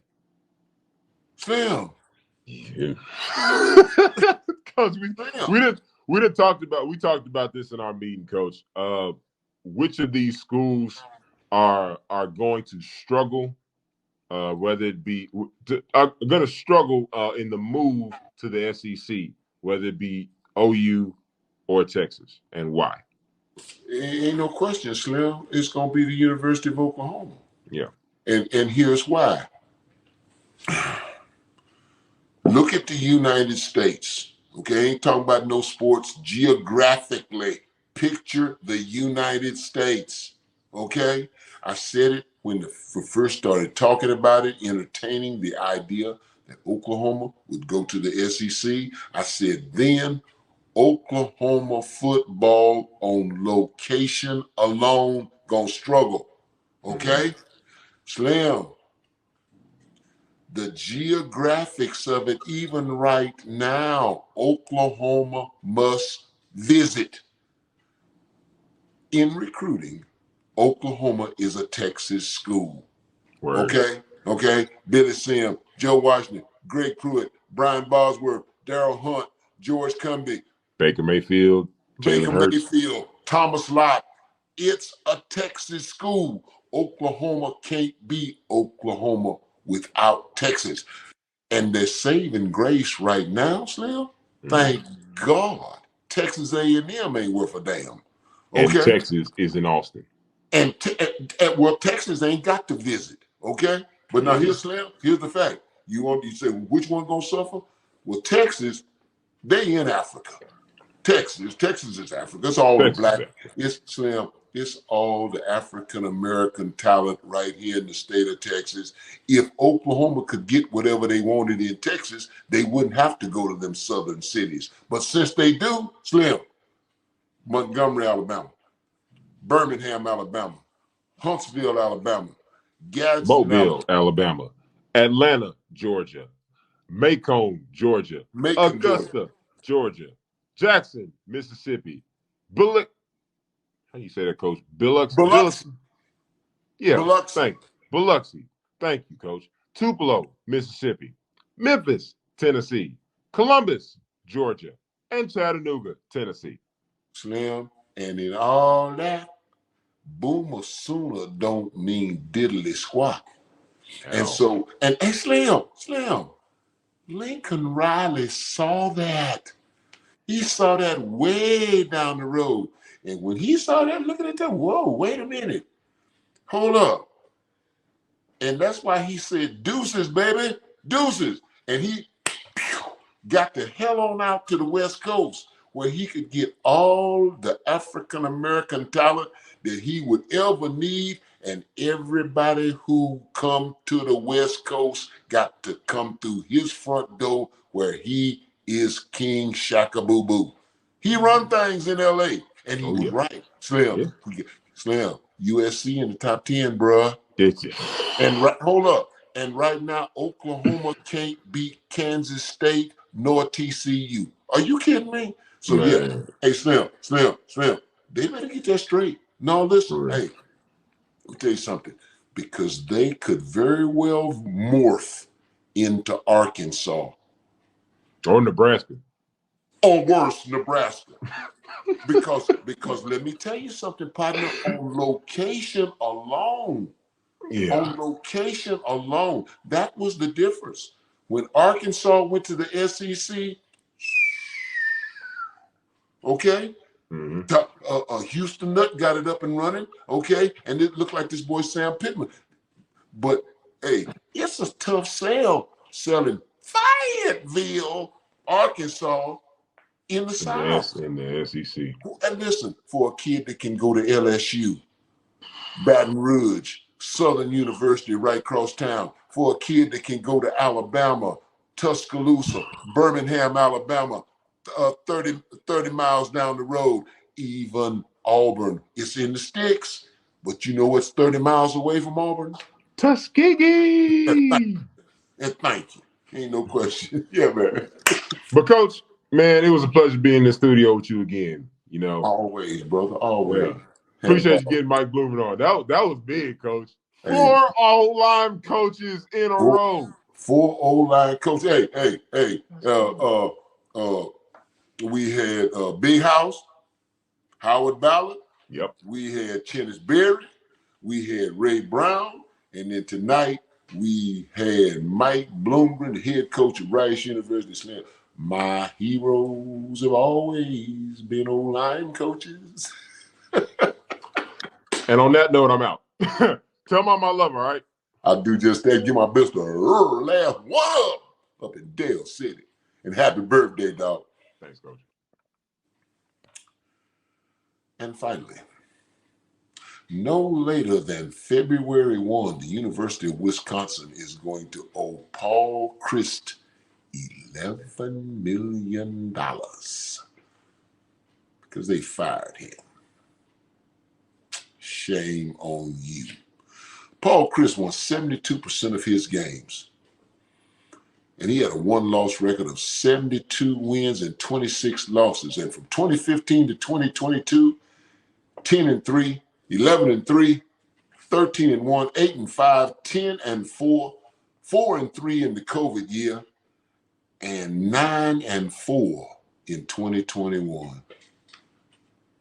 And you fire that man. That's some real bull. And hey, that's how I see it. 6 o'clock. Straight up and down. Man, that's how we see it, and that's how it is. Thank God. Thank God. We get to do this again. Thank God. Ladies and gentlemen, thank you so much for tuning into this week's episode of Homespun Sports. Sports talk with a twist of down home wisdom. Be sure to get that trivia question Y'all hit the comments, hit the like button, and subscribe. Thank you so much, Mike Grumlin, for being a part of our show tonight. We appreciate you so much, sir. We look forward to a healthy relationship with you in the future and to get you back on the show because this was awesome. Y'all make sure y'all get that trivia question answered. Hit the likes, hit the comments, and subscribe to the channel. Coach. Hey, man. Slim, man. Before we get up out of here, man, I want to give a big shout out. You cannot overemphasize the importance of good high school coaching.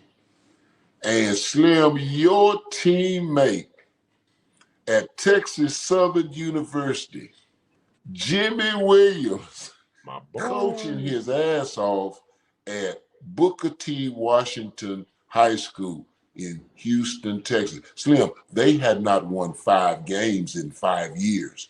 And as we speak, Booker T. Washington High School, 5-0. 5-0. I'm so proud of it. Way to go, Jimmy Bean. Way to go, man. Way to go. Way to go. Way to go. Way to go. Way to go. Let's get up out of here, Coach. Hey, man, you ain't saying nothing but a word. What he said. Bang. All right, then. All right.